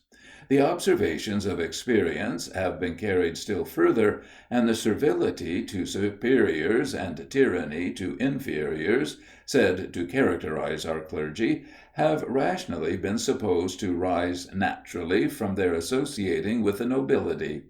Among unequals there can be no society, giving a manly meaning to the term. From such intimacies friendship can never grow, if the basis of friendship is mutual respect, and not a commercial treaty. Taken thus out of their sphere, and enjoying their tithes at a distance from their flocks, is it not natural for them to become courtly parasites, and intriguing dependents on great patrons, or the treasury? Observing all this, for these things have not been transacted in the dark, our young men of fashion, by a common, though erroneous, association of ideas, have conceived a contempt for religion, as they sucked in with their milk a contempt for the clergy. The people of England, sir, in the 13th and 14th centuries, I will not go any further back to insult the ashes of departed popery, did not settle the establishment, and endow it with princely revenues, to make it proudly rear its head, as a part of the constitutional body, to guard the liberties of the community. But like some of the laborious commentators on Shakespeare, you have affixed a meaning to laws that chance, or to speak more philosophically, the interested views of men, settled, not dreaming of your ingenious elucidations. What but the rapacity of the only men who exercise their reason, the priests, secured such vast property to the Church, when a man gave his perishable substance to save himself from the dark torments of purgatory, and found it more convenient to indulge his depraved appetites, and pay an exorbitant price for absolution, than listen to the suggestions of reason, and work out his own salvation? In a word, was not the separation of religion from morality the work of the priests, and partly achieved in those honourable days which you so piously deplore? That civilization, that the cultivation of the understanding and refinement of the affections naturally make a man religious, I am proud to acknowledge. What else can fill the aching void in the heart that human pleasures, human friendships can never fill? What else can render us resigned to live, though condemned to ignorance? What but a profound reverence for the model of all perfection, and the mysterious tie which arises from a love of goodness? What can make us reverence ourselves but a reverence for that Being of whom we are a faint image? That mighty Spirit moves on the waters, confusion hears his voice, and the troubled heart ceases to beat with anguish, for trust in him bade it be still. Conscious dignity may make us rise superior to calumny, and sternly brave the winds of adverse fortune, raised in our own esteem by the very storms of which we are the sport. But when friends are unkind, and the heart has not the prop on which it fondly leaned, where can a tender, suffering being fly but to the Searcher of hearts? And when death has desolated the present scene, and torn from us the friend of our youth, when we walk along the accustomed path, and almost fancying nature dead, ask, Where art thou, who gave life to these well-known scenes? When memory heightens former pleasures to contrast our present prospects, there is but one source of comfort within our reach, and in this sublime solitude the world appears to contain only the Creator and the creature, of whose happiness He is the source. These are human feelings, but I know not of any common nature or common relation amongst men, but that results from reason. The common affections and passions equally bind brutes together, and it is only the continuity of those relations that entitles us to the denomination of rational creatures, and this continuity arises from reflection, from the operations of that reason which you contemn with flippant disrespect. If then it appears, arguing from analogy, that reflection must be the natural foundation of rational affections, and of that experience which enables one man to rise above another, a phenomenon that has never been seen in the brute creation, it may not be stretching the argument further than it will go, to suppose that those men who are obliged to exercise their reason have the most reason, and are the persons pointed out by nature to direct the society of which they make a part, on any extraordinary emergency. Time only will show whether the general censure, which you afterwards qualify, if not contradict, and the unmerited contempt that you have ostentatiously displayed of the National Assembly, be founded on reason, the offspring of conviction, or the spawn of envy. Time may show that this obscure throng knew more of the human heart and of legislation than the profligates of rank emasculated by hereditary effeminacy. It is not, perhaps, of a very great consequence who were the founders of a state: savages, thieves, curates, or practitioners in the law. It is true, you might sarcastically remark, that the Romans had always a smack of the old leaven, and that the private robbers, supposing the tradition to be true, only became public depredators. You might have added that their civilization must have been very partial, and had more influence on the manners than morals of the people. Or the amusements of the amphitheatre would not have remained an everlasting blot, not only on their humanity, but on their refinement, if a vicious elegance of behaviour and luxurious mode of life is not a prostitution of the term. However, the thundering censures which you have cast with a ponderous arm, and the more playful bush-firing of ridicule, are not arguments that will ever depreciate the National Assembly, for applying to their understanding rather than to their imagination, when they met to settle the newly acquired liberty of the State on a solid foundation. If you had given the same advice to a young history painter of abilities, I should have admired your judgment, and re-echoed your sentiments.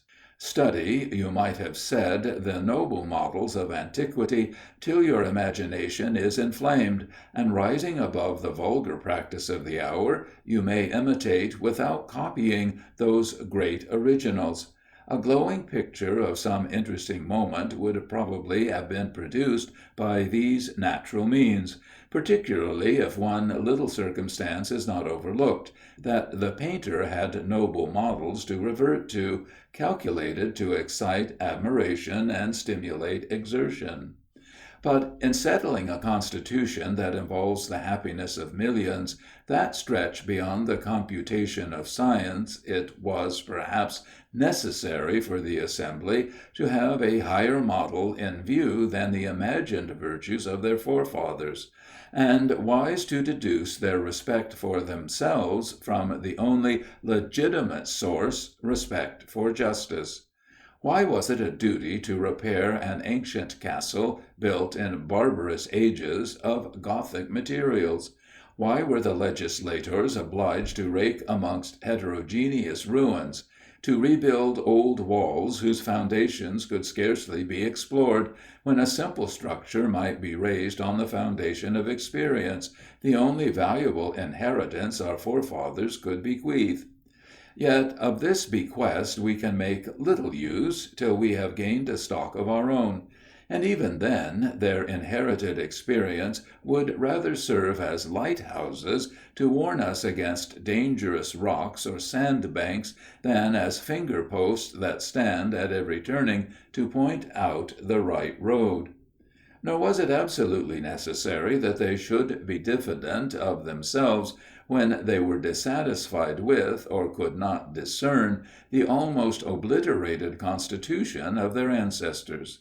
They should first have been convinced that our Constitution was not only the best modern, but the best possible one, and that our social compact was the surest foundation of all the possible liberty a mass of men could enjoy, that the human understanding could form.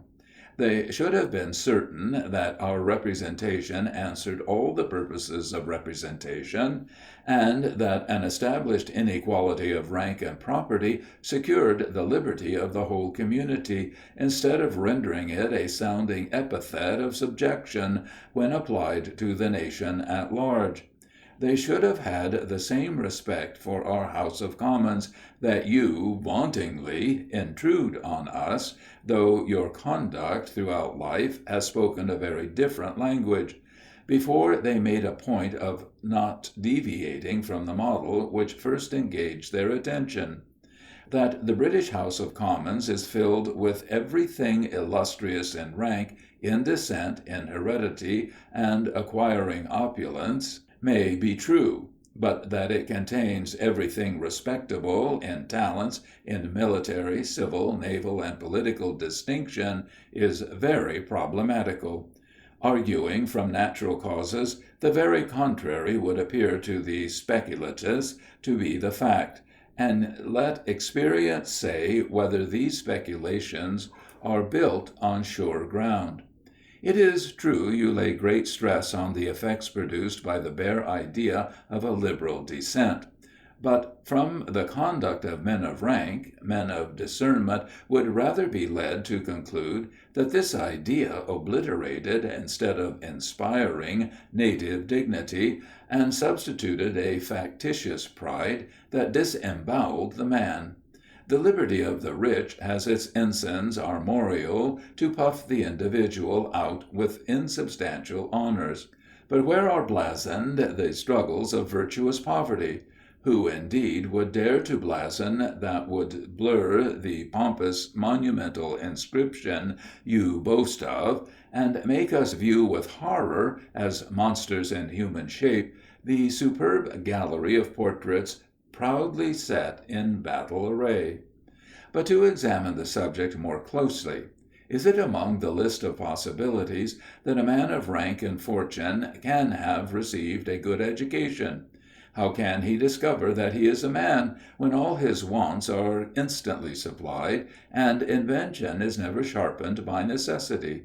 Will he labor, for everything valuable must be the fruit of laborious exertions, to attain knowledge and virtue, in order to merit the affection of his equals, when the flattering attention of sycophants is a more luscious cordial? Health can only be secured by temperance, but is it easy to persuade a man to live on plain food, even to recover his health, who has been accustomed to fare sumptuously every day? Can a man relish the simple food of friendship, who has been habitually pampered by flattery? And when the blood boils, and the senses meet allurements on every side, will knowledge be pursued on account of its abstract beauty? No. It is well known that talents are only to be unfolded by industry, and that we must have made some advances, led by an inferior motive, before we discover that they are their own reward. But full-blown talents may, according to your system, be hereditary, and as independent of ripening judgment as the inbred feelings that, rising above reason, naturally guard Englishmen from error. Noble franchises! What a grovelling mind must that man have, who can pardon his stepdame nature for not having made him at least a lord? And who will, after your description of senatorial virtues, dare to say that our House of Commons has often resembled a bear garden, and appeared rather like a committee of ways and means than a dignified legislative body, though the concentrated wisdom and virtue of the whole nation blazed in one superb constellation? That it contains a dead weight of benumbing opulence, I readily allow, and of ignoble ambition. Nor is there anything surpassing belief in a supposition that the raw recruits, when properly drilled by the minister, would gladly march to the upper house, to unite hereditary honours to fortune. But talents, knowledge, and virtue must be a part of the man, and cannot be put, as robes of state often are, on a servant or a block, to render a pageant more magnificent. Our House of Commons, it is true, has been celebrated as a school of eloquence, a hotbed for wit, even when party intrigues narrow the understanding and contract the heart. Yet from the few proficience it has accomplished, this inferior praise is not of great magnitude, nor of great consequence. Mr. Locke would have added, who was ever of opinion that eloquence was oftener employed to make the worse appear the better part, than to support the dictates of cool judgment. However, the greater number who have gained a seat by their fortune and hereditary rank are content with their preeminence and struggle not for more hazardous honours. But you are an exception. You have raised yourself by the exertion of abilities, and thrown the automatons of rank into the background. Your exertions have been a generous contest for secondary honours, or a grateful tribute of respect due to the noble ashes that lent a hand to raise you into notice, by introducing you into the house of which you have ever been an ornament, if not a support. But, unfortunately, you have lately lost a great part of your popularity. Members were tired of listening to declamation, or had not sufficient taste to be amused when you ingeniously wandered from the question, and said certainly many good things, if they were not to the present purpose. You were the Cicero of one side of the house for years, and then to sink into oblivion, to see your blooming honours fade before you, was enough to rouse that was human in you, and make you produce the impassioned reflections which have been a glorious revivification of your fame. Richard is himself again. He is still a great man, though he has deserted his post, and buried in eulogiums on church establishment the enthusiasm that forced him to throw the weight of his talents on the side of liberty and natural rights, when the will of the nation oppressed the Americans. There appears to be such a mixture of real sensibility and fondly cherished romance in your composition, that the present crisis carries you out of yourself, and since you could not be one of the grand movers, the next best thing that dazzled your imagination was to be a conspicuous opposer. Full of yourself, you made as much noise to convince the world that you despised the Revolution, as Rousseau did to persuade his contemporaries to let him live in obscurity. Reading your reflections warily over, it has continually and forcibly struck me that, had you been a Frenchman, you would have been, in spite of your respect for rank and antiquity, a violent revolutionist, and, deceived as you now probably are, by the passions that cloud your reason, have turned your romantic enthusiasm and enlightened love of your country, a benevolent respect for the rights of men. Your imagination would have taken fire, and have found arguments, full as ingenious as those you now offer, to prove that the Constitution, of which so few pillars remain, that Constitution which time had almost obliterated, was not a model sufficiently noble to deserve close adherence. And for the English Constitution you might not have had such a profound veneration as you have lately acquired. Nay, it is not impossible that you might have entertained the same opinion of the English Parliament that you professed to have during the American War. Another observation, which by frequently occurring has almost grown into a conviction, is simply this, that had the English in general reprobated the French Revolution, you would have stood forth alone, and been the avowed Goliah of liberty. But not liking to see so many brothers near the throne of fame, you have turned the current of your passions, and consequently of your reasoning, another way. Had Dr. Price's sermon not lighted some sparks very like envy in your bosom, I shrewdly suspect that he would have been treated with more candour. Nor is it charitable to suppose that anything but personal pique and hurt vanity could have dictated such bitter sarcasm and reiterated expressions of contempt as occur in your reflections.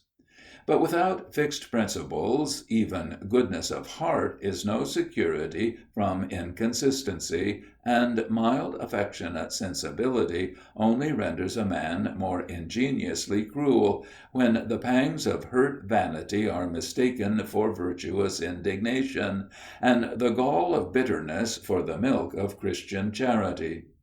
Where is the dignity, the infallibility of sensibility in the fair ladies, whom, if the voice of rumour is to be credited, the captive negroes curse in all the agony of bodily pain for the unheard of tortures they invent? It is probably that some of them, after the sight of a flagellation, compose their ruffled spirits and exercise their tender feelings by the perusal of the last imported novel. How true these tears are to nature, I leave you to determine. But these ladies may have read your inquiry concerning the origin of our ideas of the sublime and beautiful, and, convinced by your arguments, may have laboured to be pretty by counterfeiting weakness. You may have convinced them that littleness and weakness are the very essence of beauty, and that the Supreme Being, in giving women beauty in the most supereminent degree, seemed to command them, by the powerful voice of nature, not to cultivate the moral virtues that might chance to excite respect and interfere with the pleasing sensations they were created to inspire. Thus, confining truth, fortitude, and humanity within the rigid pale of manly morals, they might justly argue that to be loved, woman's high end and great distinction, they should learn to lisp, to totter in their walk, and nickname God's creatures. Never, they might repeat after you, was any man, much less a woman, rendered amiable by the force of those exalted qualities, fortitude, justice, wisdom, and truth. And thus forewarned of the sacrifice they must make to those austere, unnatural virtues, they would be authorized to turn all their attention to their persons, systematically neglecting morals to secure beauty. Some rational old woman, indeed, might chance to stumble at this doctrine, and hint that in avoiding atheism you had not steered clear of the Mussulman's creed. But you could readily exculpate yourself by turning the charge on nature, who made our idea of beauty independent of reason. Nor would it be necessary for you to recollect that if virtue has any other foundation than worldly utility, you have clearly proved that one half of the human species, at least, have not souls, and that nature, by making women little, smooth, delicate, fair creatures, never designed that they should exercise their reason to acquire the virtues that produce opposite, if not contradictory, feelings. The affection they excite, to be uniform and perfect, should not be tinctured with the respect which moral virtues inspire, lest pain should be blended with pleasure, and admiration disturb the soft intimacy of love. This laxity of morals in the female world is certainly more captivating to a libertine imagination than the cold arguments of reason, that give no sex to virtue. If beautiful weakness be interwoven in a woman's frame, if the chief business of her life be, as you insinuate, to inspire love, and nature has made an eternal distinction between the qualities that dignify a rational being and this animal perfection, her duty and happiness in this life must clash with any preparation for a more exalted state. so that Plato and Milton were grossly mistaken in asserting that human love led to heavenly, and was only an exaltation of the same affection. For the love of the Deity, which is mixed with the most profound reverence, must be love of perfection, and not compassion for weakness. To say the truth, I not only tremble for the souls of women, but for the good-natured man, whom every one loves. The amiable weakness of his mind is a strong argument against its immateriality, and seems to prove that beauty relaxes the solids of the soul as well as the body. Part 4. It follows then immediately from your own reasoning that respect and love are antagonist principles, and that, if we really wish to render men more virtuous, we must endeavour to banish all enervating modifications of beauty from civil society. We must, to carry your argument a little further, return to the Spartan regulation, and settle the virtues of men on the stern foundation of mortification and self-denial. For any attempt to civilize the heart, to make it humane by implanting reasonable principles, is a mere philosophic dream. If refinement inevitably lessens respect for virtue, by rendering beauty, the grand tempter, more seductive, if these relaxing feelings are incompatible with the nervous exertions of morality, the sun of Europe is not set. It begins to dawn, when cold metaphysicians try to make the head give laws to the heart. But should experience prove that there is a beauty in virtue, a charm in order, which necessarily implies exertion, a depraved sensual taste may give way to a more manly one, and melting feelings to rational satisfactions. Both may be equally natural to man. The test is their moral difference, and that point reason alone can decide. Such a glorious change can only be produced by liberty. Inequality of rank must ever impede the growth of virtue, by vitiating the mind that submits or domineers, that is ever employed to procure nourishment for the body or amusement for the mind. And if this grand example be set by an assembly of unlettered clowns, if they can produce a crisis that may involve the fate of Europe, and more than Europe, you must allow us to respect unsophisticated reason, and reverence the active exertions that were not relaxed by a fastidious respect for the beauty of rank, or a dread of the deformity produced by any void in the social structure.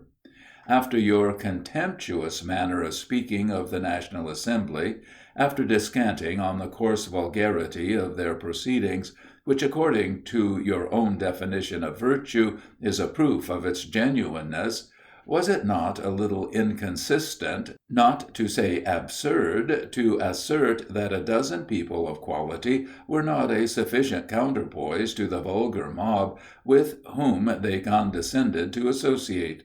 Have we half a dozen leaders of eminence in our House of Commons, or even in the fashionable world? Yet the sheep obsequiously pursue their steps with all the undeviating sagacity of instinct. In order that liberty should have a firm foundation, an acquaintance with the world would naturally lead cool men to conclude that it must be laid, knowing the weakness of the human heart, and the deceitfulness of riches, either by poor men or philosophers, if a sufficient number of men, disinterested from principle, or truly wise, could be found. Was it natural to expect that sensual prejudices should give way to reason, or present feelings to enlarged views? No, I am afraid that human nature is still in such a weak state that the abolition of titles, the cornerstone of despotism, could only have been the work of men who had no titles to sacrifice.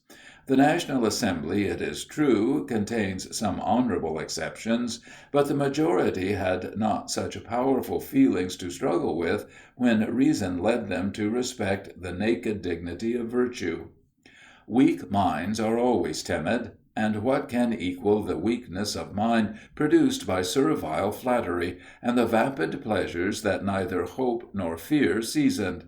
Had the Constitution of France been new modelled, or more cautiously repaired by the lovers of elegance and beauty, it is natural to suppose that the imagination would have erected a fragile temporary building, or the power of one tyrant, divided amongst 100, might have rendered the struggle for liberty only a choice of masters.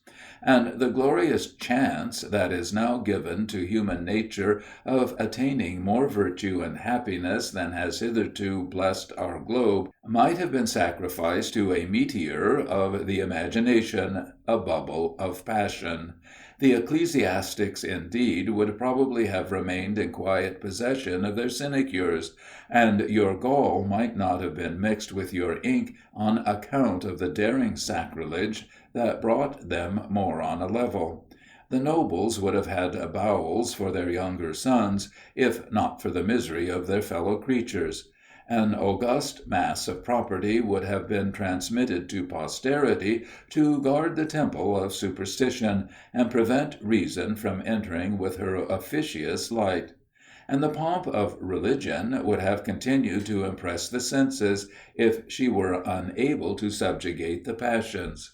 Is hereditary weakness necessary to render religion lovely, and will her form have lost the smooth delicacy that inspires love when stripped of its Gothic drapery? Must every grand model be placed on the pedestal of property? And is there no beauteous proportion in virtue, when not clothed in a sensuous garb? Of these questions there would be no end, though they lead to the same conclusion, that your politics and morals, when simplified, would undermine religion and virtue to set up a spurious sensual beauty that has long debauched your imagination under the specious form of natural feelings. And what is this mighty revolution in property? The present incumbents only are injured, or the hierarchy of the clergy, an ideal part of the Constitution which you have personified to render your affection most tender.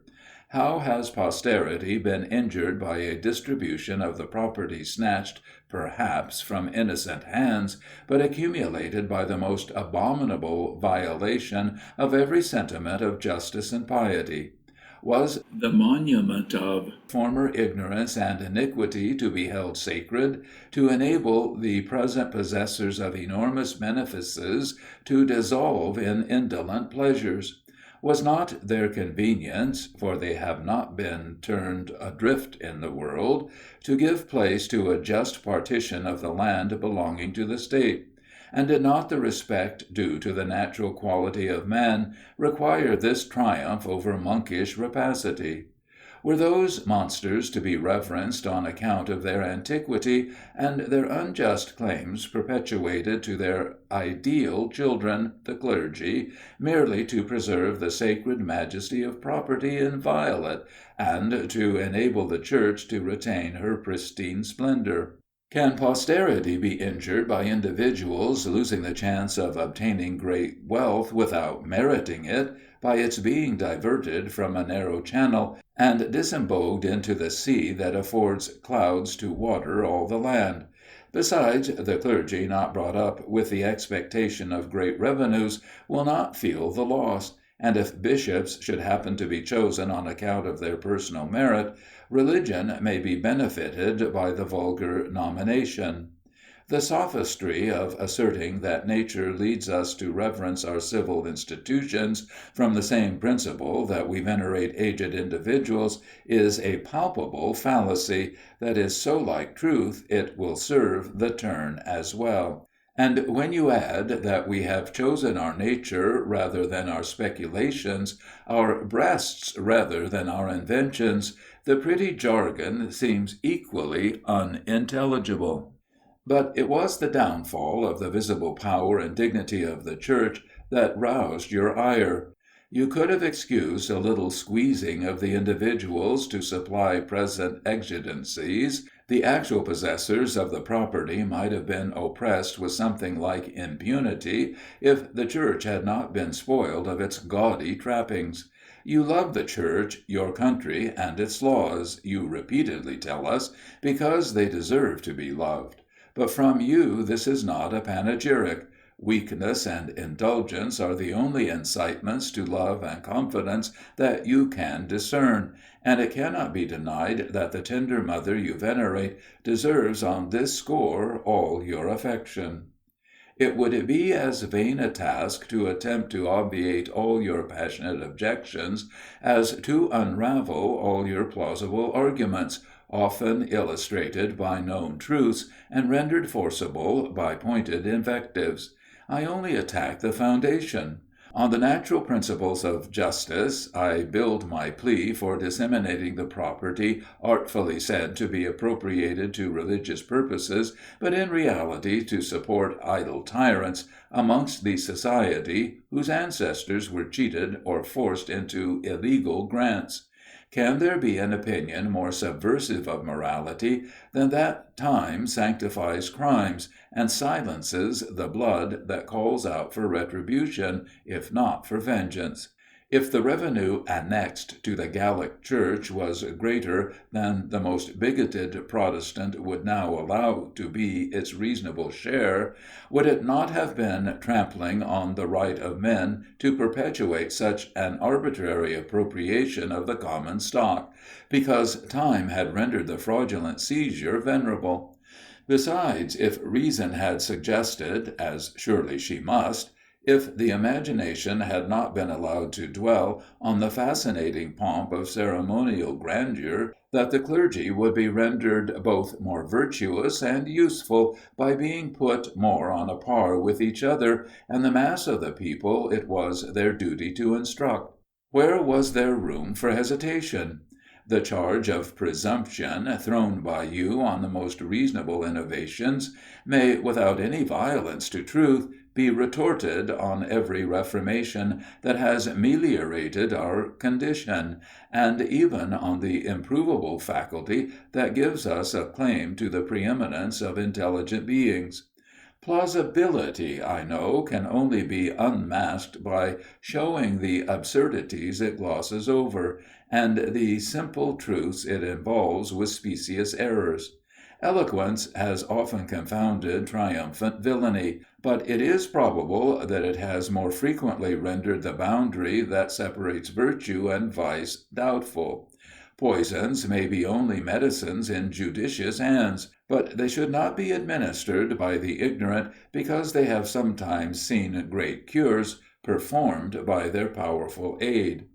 The many sensible remarks and pointed observations which you have mixed with opinions that strike at our dearest interests fortify those opinions, and give them a degree of strength that render them formidable to the wise, and convincing to the superficial. It is impossible to read half a dozen pages of your book without admiring your ingenuity, or indignantly spurning your sophisms. Words are heaped on words, till the understanding is confused by endeavouring to disentangle the sense, and the memory by tracing contradictions. After observing a host of these contradictions, it can scarcely be a breach of charity to think that you have often sacrificed your sincerity to enforce your favourite arguments, and called in your judgment to adjust the arrangement of words that could not convey its dictates. A fallacy of this kind, I think, could not have escaped you when you were treating the subject that called forth your bitterest animadversions, the confiscation of the ecclesiastical revenue. Who of the vindicators of the rights of men ever ventured to assert that the clergy of the present day should be punished on account of the intolerable pride and inhumane cruelty of many of their predecessors?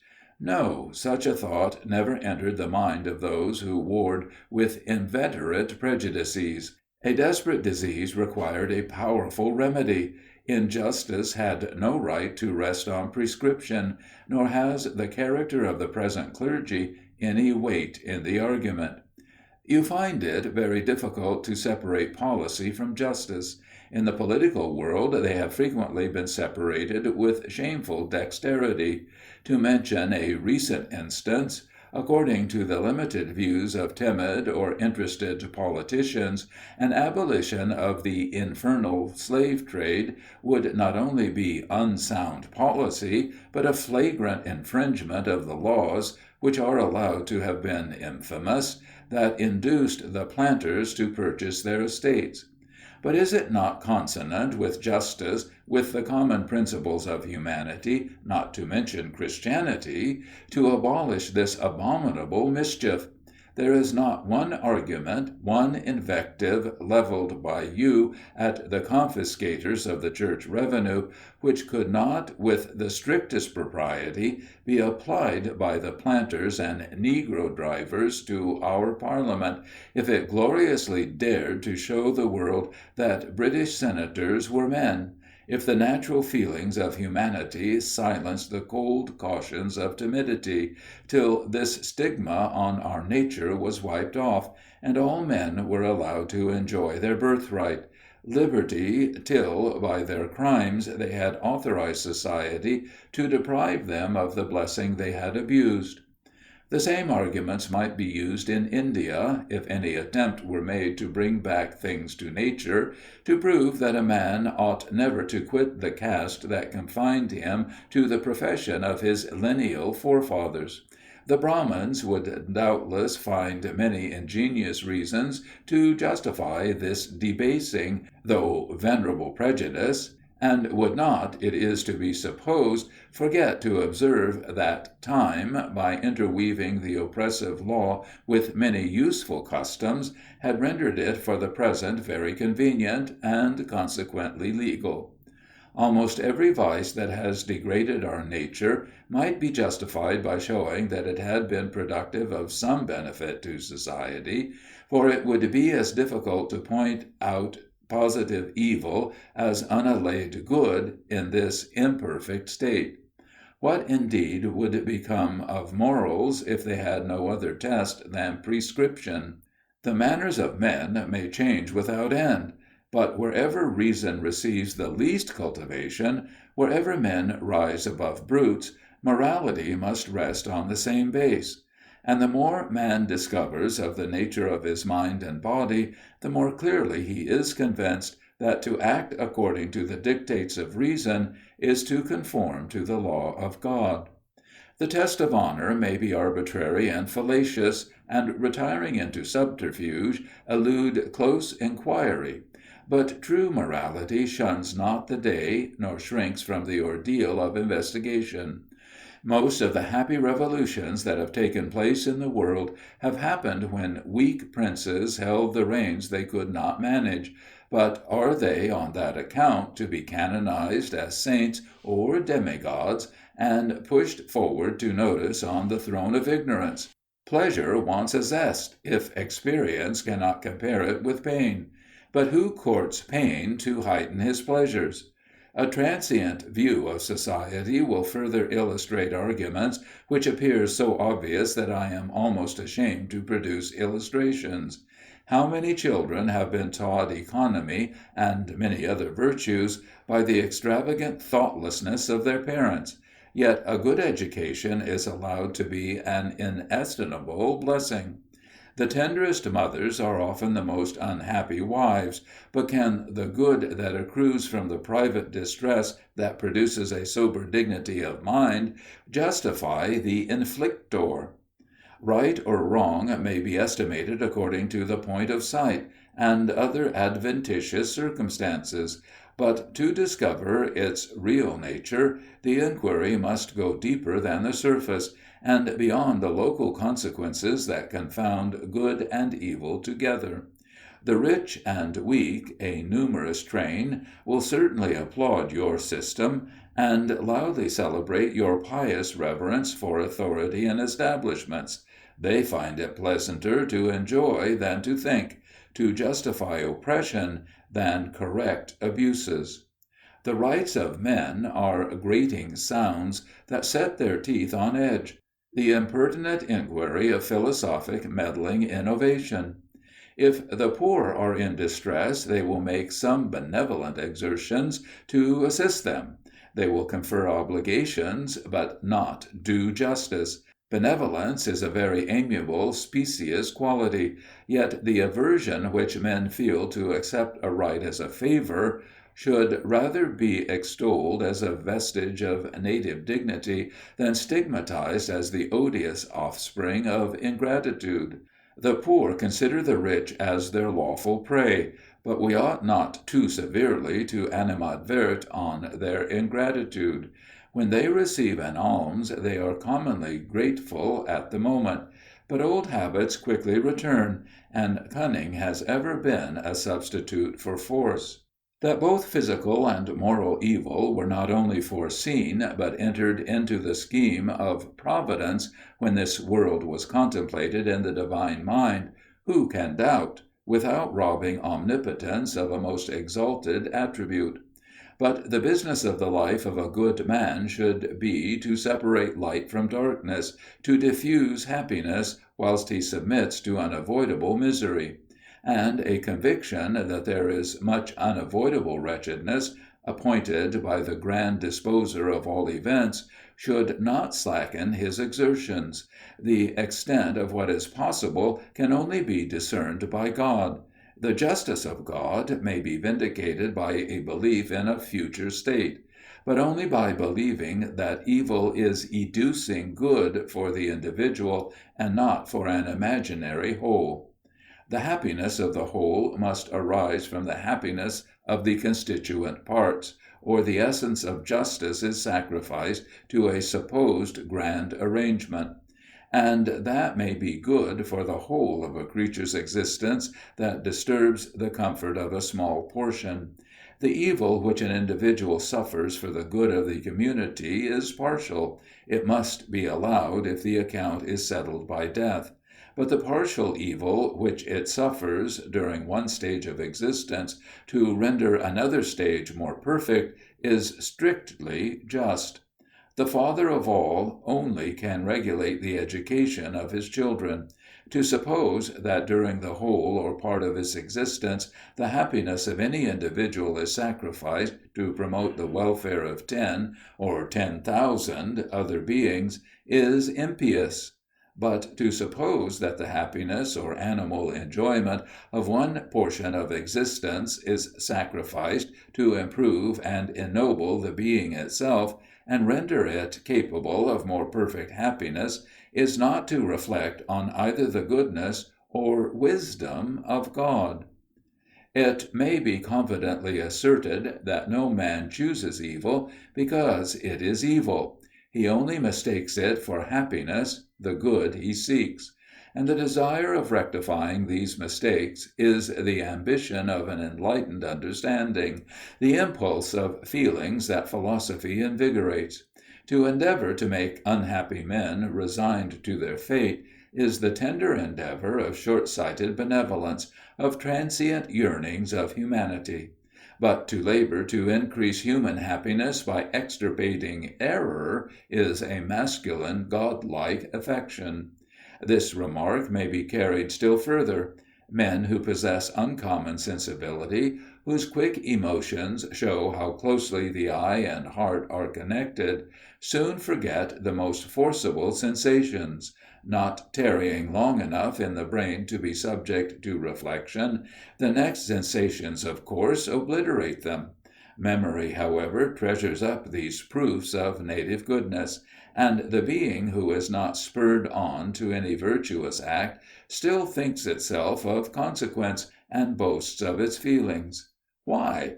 Because the sight of distress, or an affecting narrative, made its blood flow with more velocity, and the heart, literally speaking, beat with sympathetic emotion.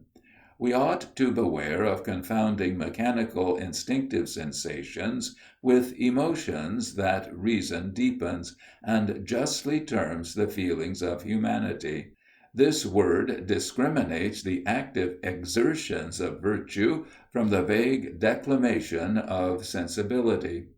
The Declaration of the National Assembly, when they recognized the rights of men, was calculated to touch the humane heart. The downfall of the clergy, to agitate the pupil of impulse. On the watch to find faults met your prying eye. A different preposition might have produced a different conviction. When we read a book that supports our favourite opinions, how eagerly do we suck in the doctrines and suffer our minds placidly to reflect the images that illustrate the tenets we have previously embraced. We indolently acquiesce in the conclusion, and our spirit animates and corrects the various subjects. But when, on the contrary, we peruse a skilful writer with whom we do not coincide in opinion, how attentive is the mind to detect fallacy! And this suspicious coolness often prevents our being carried away by a stream of natural eloquence, which the prejudiced mind terms declamation, a pomp of words. We never allow ourselves to be warmed, and after contending with the writer are more confirmed in our opinion, as much perhaps from a spirit of contradiction as from reason. A lively imagination is ever in danger of being betrayed into error by favourite opinions, which it almost personifies the more effectually to intoxicate the understanding. Always tending to extremes, truth is left behind in the heat of the chase, and things are viewed as positively good or bad, though they wear an equivocal face. Some celebrated writers have supposed that wit and judgment were incompatible, opposite qualities that in a kind of elementary strife destroyed each other, and many men of wit have endeavoured to prove that they were mistaken. Much may be adduced by wits and metaphysicians on both sides of the question. But from experience I am apt to believe that they do weaken each other, and that great quickness of comprehension and facile association of ideas naturally preclude profundity of research. Wit is often a lucky hit, the result of a momentary inspiration. We know not whence it comes, and it blows where it lists. The operations of judgment, on the contrary, are cool and circumspect, and coolness and deliberation are great enemies to enthusiasm. If wit is of so fine a spirit that it almost evaporates when translated into another language, why may not the temperature have an influence over it? This remark may be thought derogatory to the inferior qualities of the mind, but it is not a hasty one, and I mention it as a prelude to a conclusion I have frequently drawn, that the cultivation of reason damps fancy. The blessings of heaven lie on each side. We must choose if we wish to attain any degree of superiority, and not lose our lives in laborious idleness. If we mean to build our knowledge or happiness on a rational basis, we must learn to distinguish the possible, and not fight against the stream.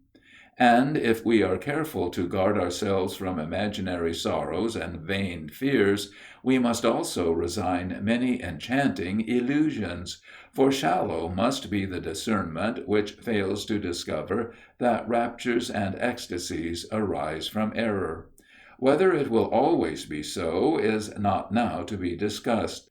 Suffice it to observe that truth is seldom arrayed by the graces, and if she charms, it is only by inspiring a sober satisfaction, which takes its rise from a calm contemplation of proportion and simplicity.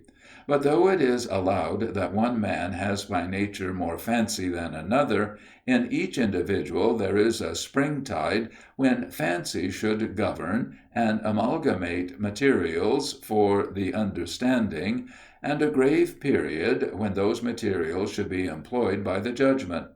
For example, I am inclined to have a better opinion of the heart of an old man, who speaks of Sterne as his favourite author, than of his understanding. There are times and seasons for all things, and moralists appear to me to err, when they would confound the gaiety of youth with the seriousness of age. For the virtues of age look not only more imposing, but more natural, when they appear rather rigid. He who has not exercised his judgment to curb his imagination during the meridian of life becomes in its decline too often the prey of childish feelings. Age demands respect, youth love. If this order is disturbed, the emotions are not pure, and when love for a man in his general climacteric takes place of respect, it, generally speaking, borders on contempt. Judgment is sublime, wit beautiful, and according to your own theory they cannot exist together without impairing each other's power. The predominancy of the latter in your endless reflections should lead hasty readers to suspect that it may, in a great degree, exclude the former. But among all your plausible arguments and witty illustrations, your contempt for the poor always appears conspicuous and rouses my indignation. The following paragraph in particular struck me as breathing the most tyrannic spirit and displaying the most factitious feelings. Good order is the foundation of all good things. To be enabled to acquire, the people, without being servile, must be tractable and obedient. The magistrate must have his reverence, the laws their authority.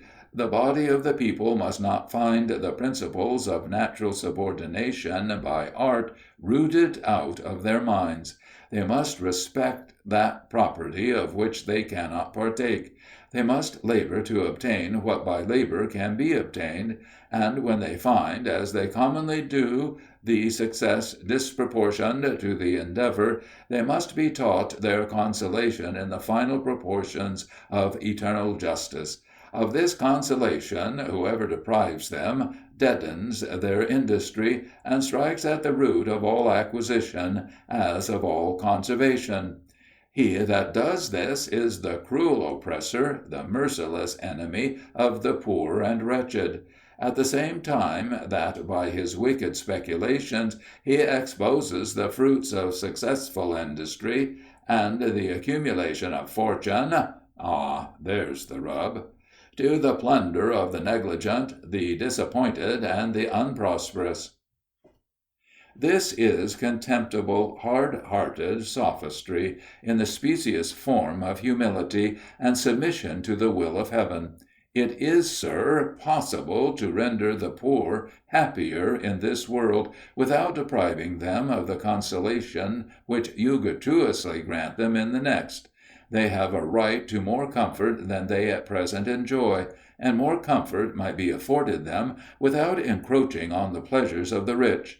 Not now waiting to inquire whether the rich have any right to exclusive pleasures. What do I say? Encroaching? No, if an intercourse were established between them, it would impart the only true pleasure that can be snatched in this land of shadows, this hard school of moral discipline. I know, indeed, that there is often something disgusting in the distresses of poverty, at which the imagination revolts and starts back to exercise itself in the more attractive Arcadia of fiction. The rich man builds a house, art and taste give it the highest finish. His gardens are planted, and the trees grow to recreate the fancy of the planter, though the temperature of the climate may rather force him to avoid the dangerous damps they exhale, than seek the umbrageous retreat. Everything on the estate is cherished but man, yet to contribute to the happiness of man is the most sublime of all enjoyments. But if, instead of sweeping pleasure grounds, obelisks, temples, and elegant cottages, as objects for the eye, the heart was allowed to beat true to nature, decent farms would be scattered over the estate, and plenty smile around.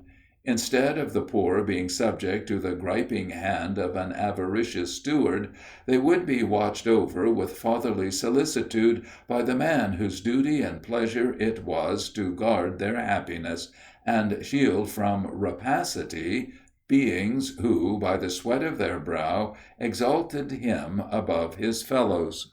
I could almost imagine I see a man thus gathering blessings as he mounted the hill of life, or consolation in these days when the spirits lag, and the tired heart finds no pleasure in them. It is not by squandering alms that the poor can be relieved or improved. It is the fostering sun of kindness, the wisdom that finds them employments calculated to give them habits of virtue, that meliorates their condition.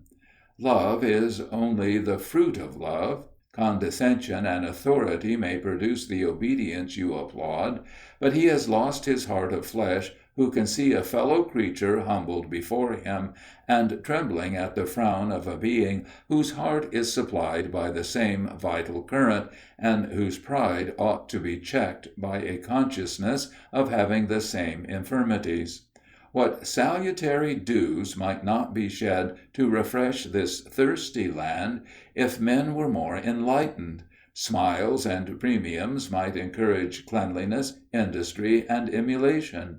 A garden more inviting than Eden would then meet the eye, and springs of joy murmur on every side. The clergyman would superintend his own flock, the shepherd would then love the sheep he daily tended, the school might rear its decent head, and the buzzing tribe, let loose to play, impart a portion of their vivacious spirits to the heart that longed to open their minds, and lead them to taste the pleasures of men. Domestic comfort, the civilizing relations of husband, brother, and father, would soften labor and render life contented. Returning once from a despotic country to a part of England well cultivated, but not very picturesque, with what delight did I not observe the poor man's garden! The homely palings and twining woodbine, with all the rustic contrivances of simple, unlettered taste, was a sight which relieved the eye that had wandered indignant from the stately palace to the pestiferous hovel, and returned from the awful contrast into itself to mourn the fate of man, and cursed the arts of civilization. Why cannot large estates be divided into small farms? These dwellings would indeed grace our land. Why are huge forests still allowed to stretch out with idle pomp and all the indolence of Eastern grandeur? Why does the brown waste meet the traveller's view when men want work? But commons cannot be enclosed without Acts of Parliament to increase the property of the rich. Why might not the industrious peasant be allowed to steal a farm from the heath? This sight I have seen. The cow that supported the children grazed near the hut, and the cheerful poultry were fed by the chubby babies, who breathed a bracing air, far from the diseases and vices of cities. Domination blasts all these prospects. Virtue can only flourish amongst equals, and the man who submits to a fellow creature because it promotes his worldly interest, and he who relieves only because it is his duty to lay up a treasure in heaven, are much on a par, for both are radically degraded by the habits of their life. In this great city, that proudly rears its head and boasts of its population and commerce, how much misery lurks in pestilential corners, whilst idle mendicants assail on every side the man who hates to encourage importers, or repress, with angry frowns, the plaints of the poor. How many mechanics by a flux of trade or fashion lose their employment, whom misfortunes, not to be warded off, lead to the idleness that vitiates their character, and renders them afterwards averse to honest labor. Where is the eye that marks these evils, more gigantic than any of the infringements of property which you piously deprecate? Are these remediless evils? And is the humane heart satisfied with turning the poor over to another world, to receive the blessings this can afford?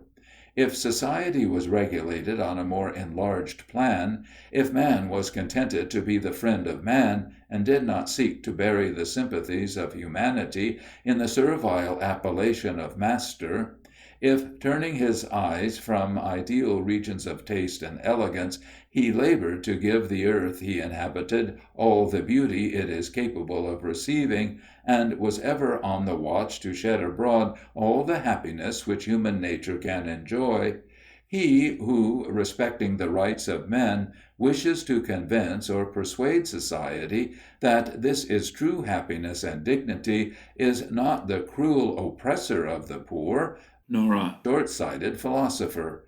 He fears God and loves his fellow creatures. Behold the whole duty of man. The citizen who acts differently is a sophisticated being. Surveying civilized life, and seeing with undazzled eye the polished vices of the rich, their insincerity, want of natural affections, with all the specious train that luxury introduces, I have turned impatiently to the poor, to look for man undebauched by riches or power. But, alas, what did I see? A being scarcely above the brutes, over which he tyrannized, a broken spirit, worn-out body, and all those gross vices which the examples of the rich, rudely copied, could produce.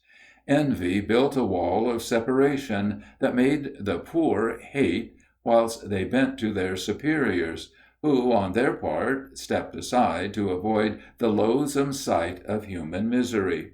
What were the outrages of a day to these continued miseries? Let those sorrows hide their diminished head before the tremendous mountain of woe that thus defaces our globe. Man preys on man, and you mourn for the idle tapestry that decorated a Gothic pile, and the dronish bell that summoned the fat priest to prayer.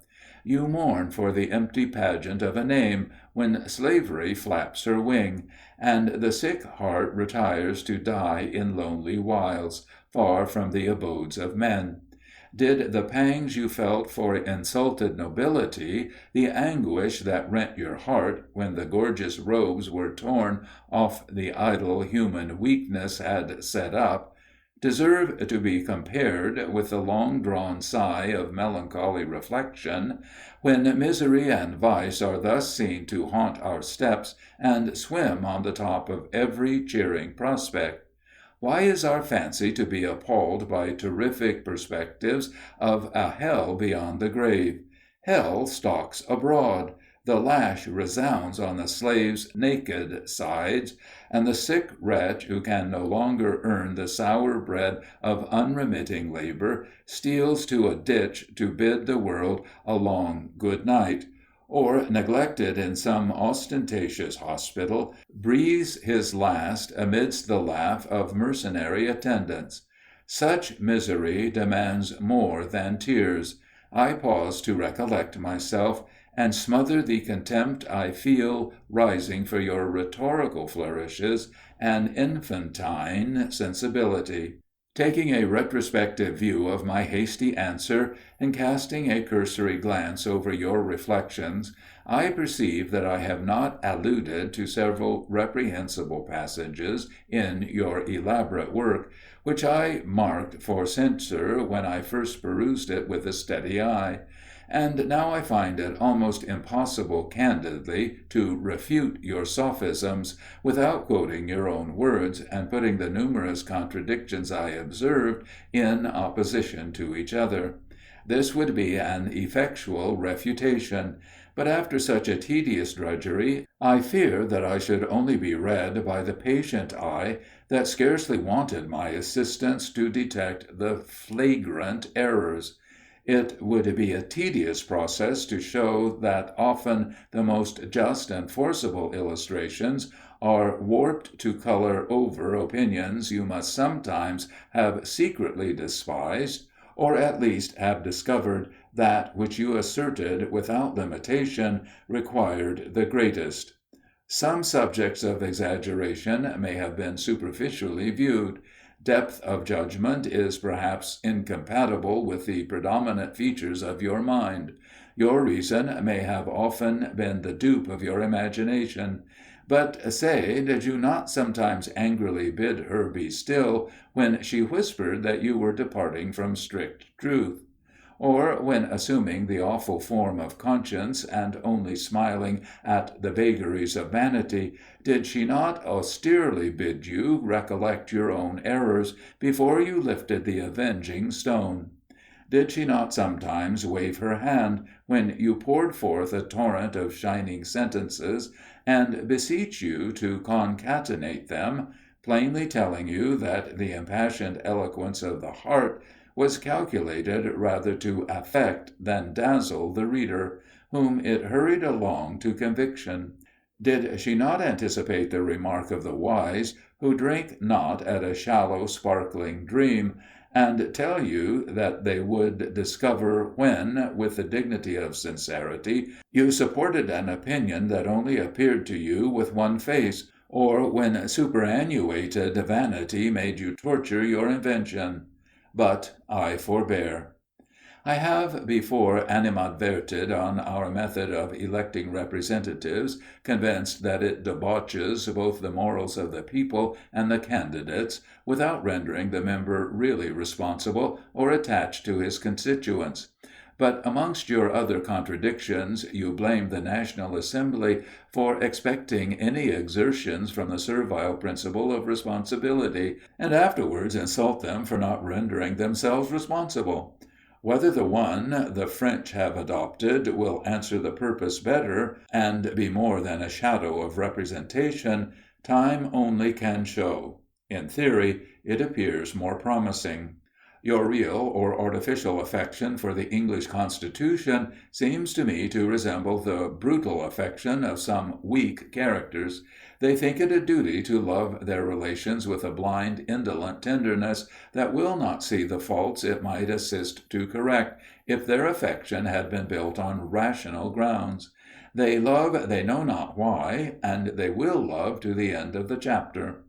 It is absolute blasphemy to doubt of the omnipotence of the law, or to suppose that religion might be more pure if there were fewer baits for hypocrites in the Church. But our manners, you tell us, are drawn from the French, though you had before celebrated our native plainness. If they were, it is time we broke loose from dependence, time that Englishmen drew water from their own springs.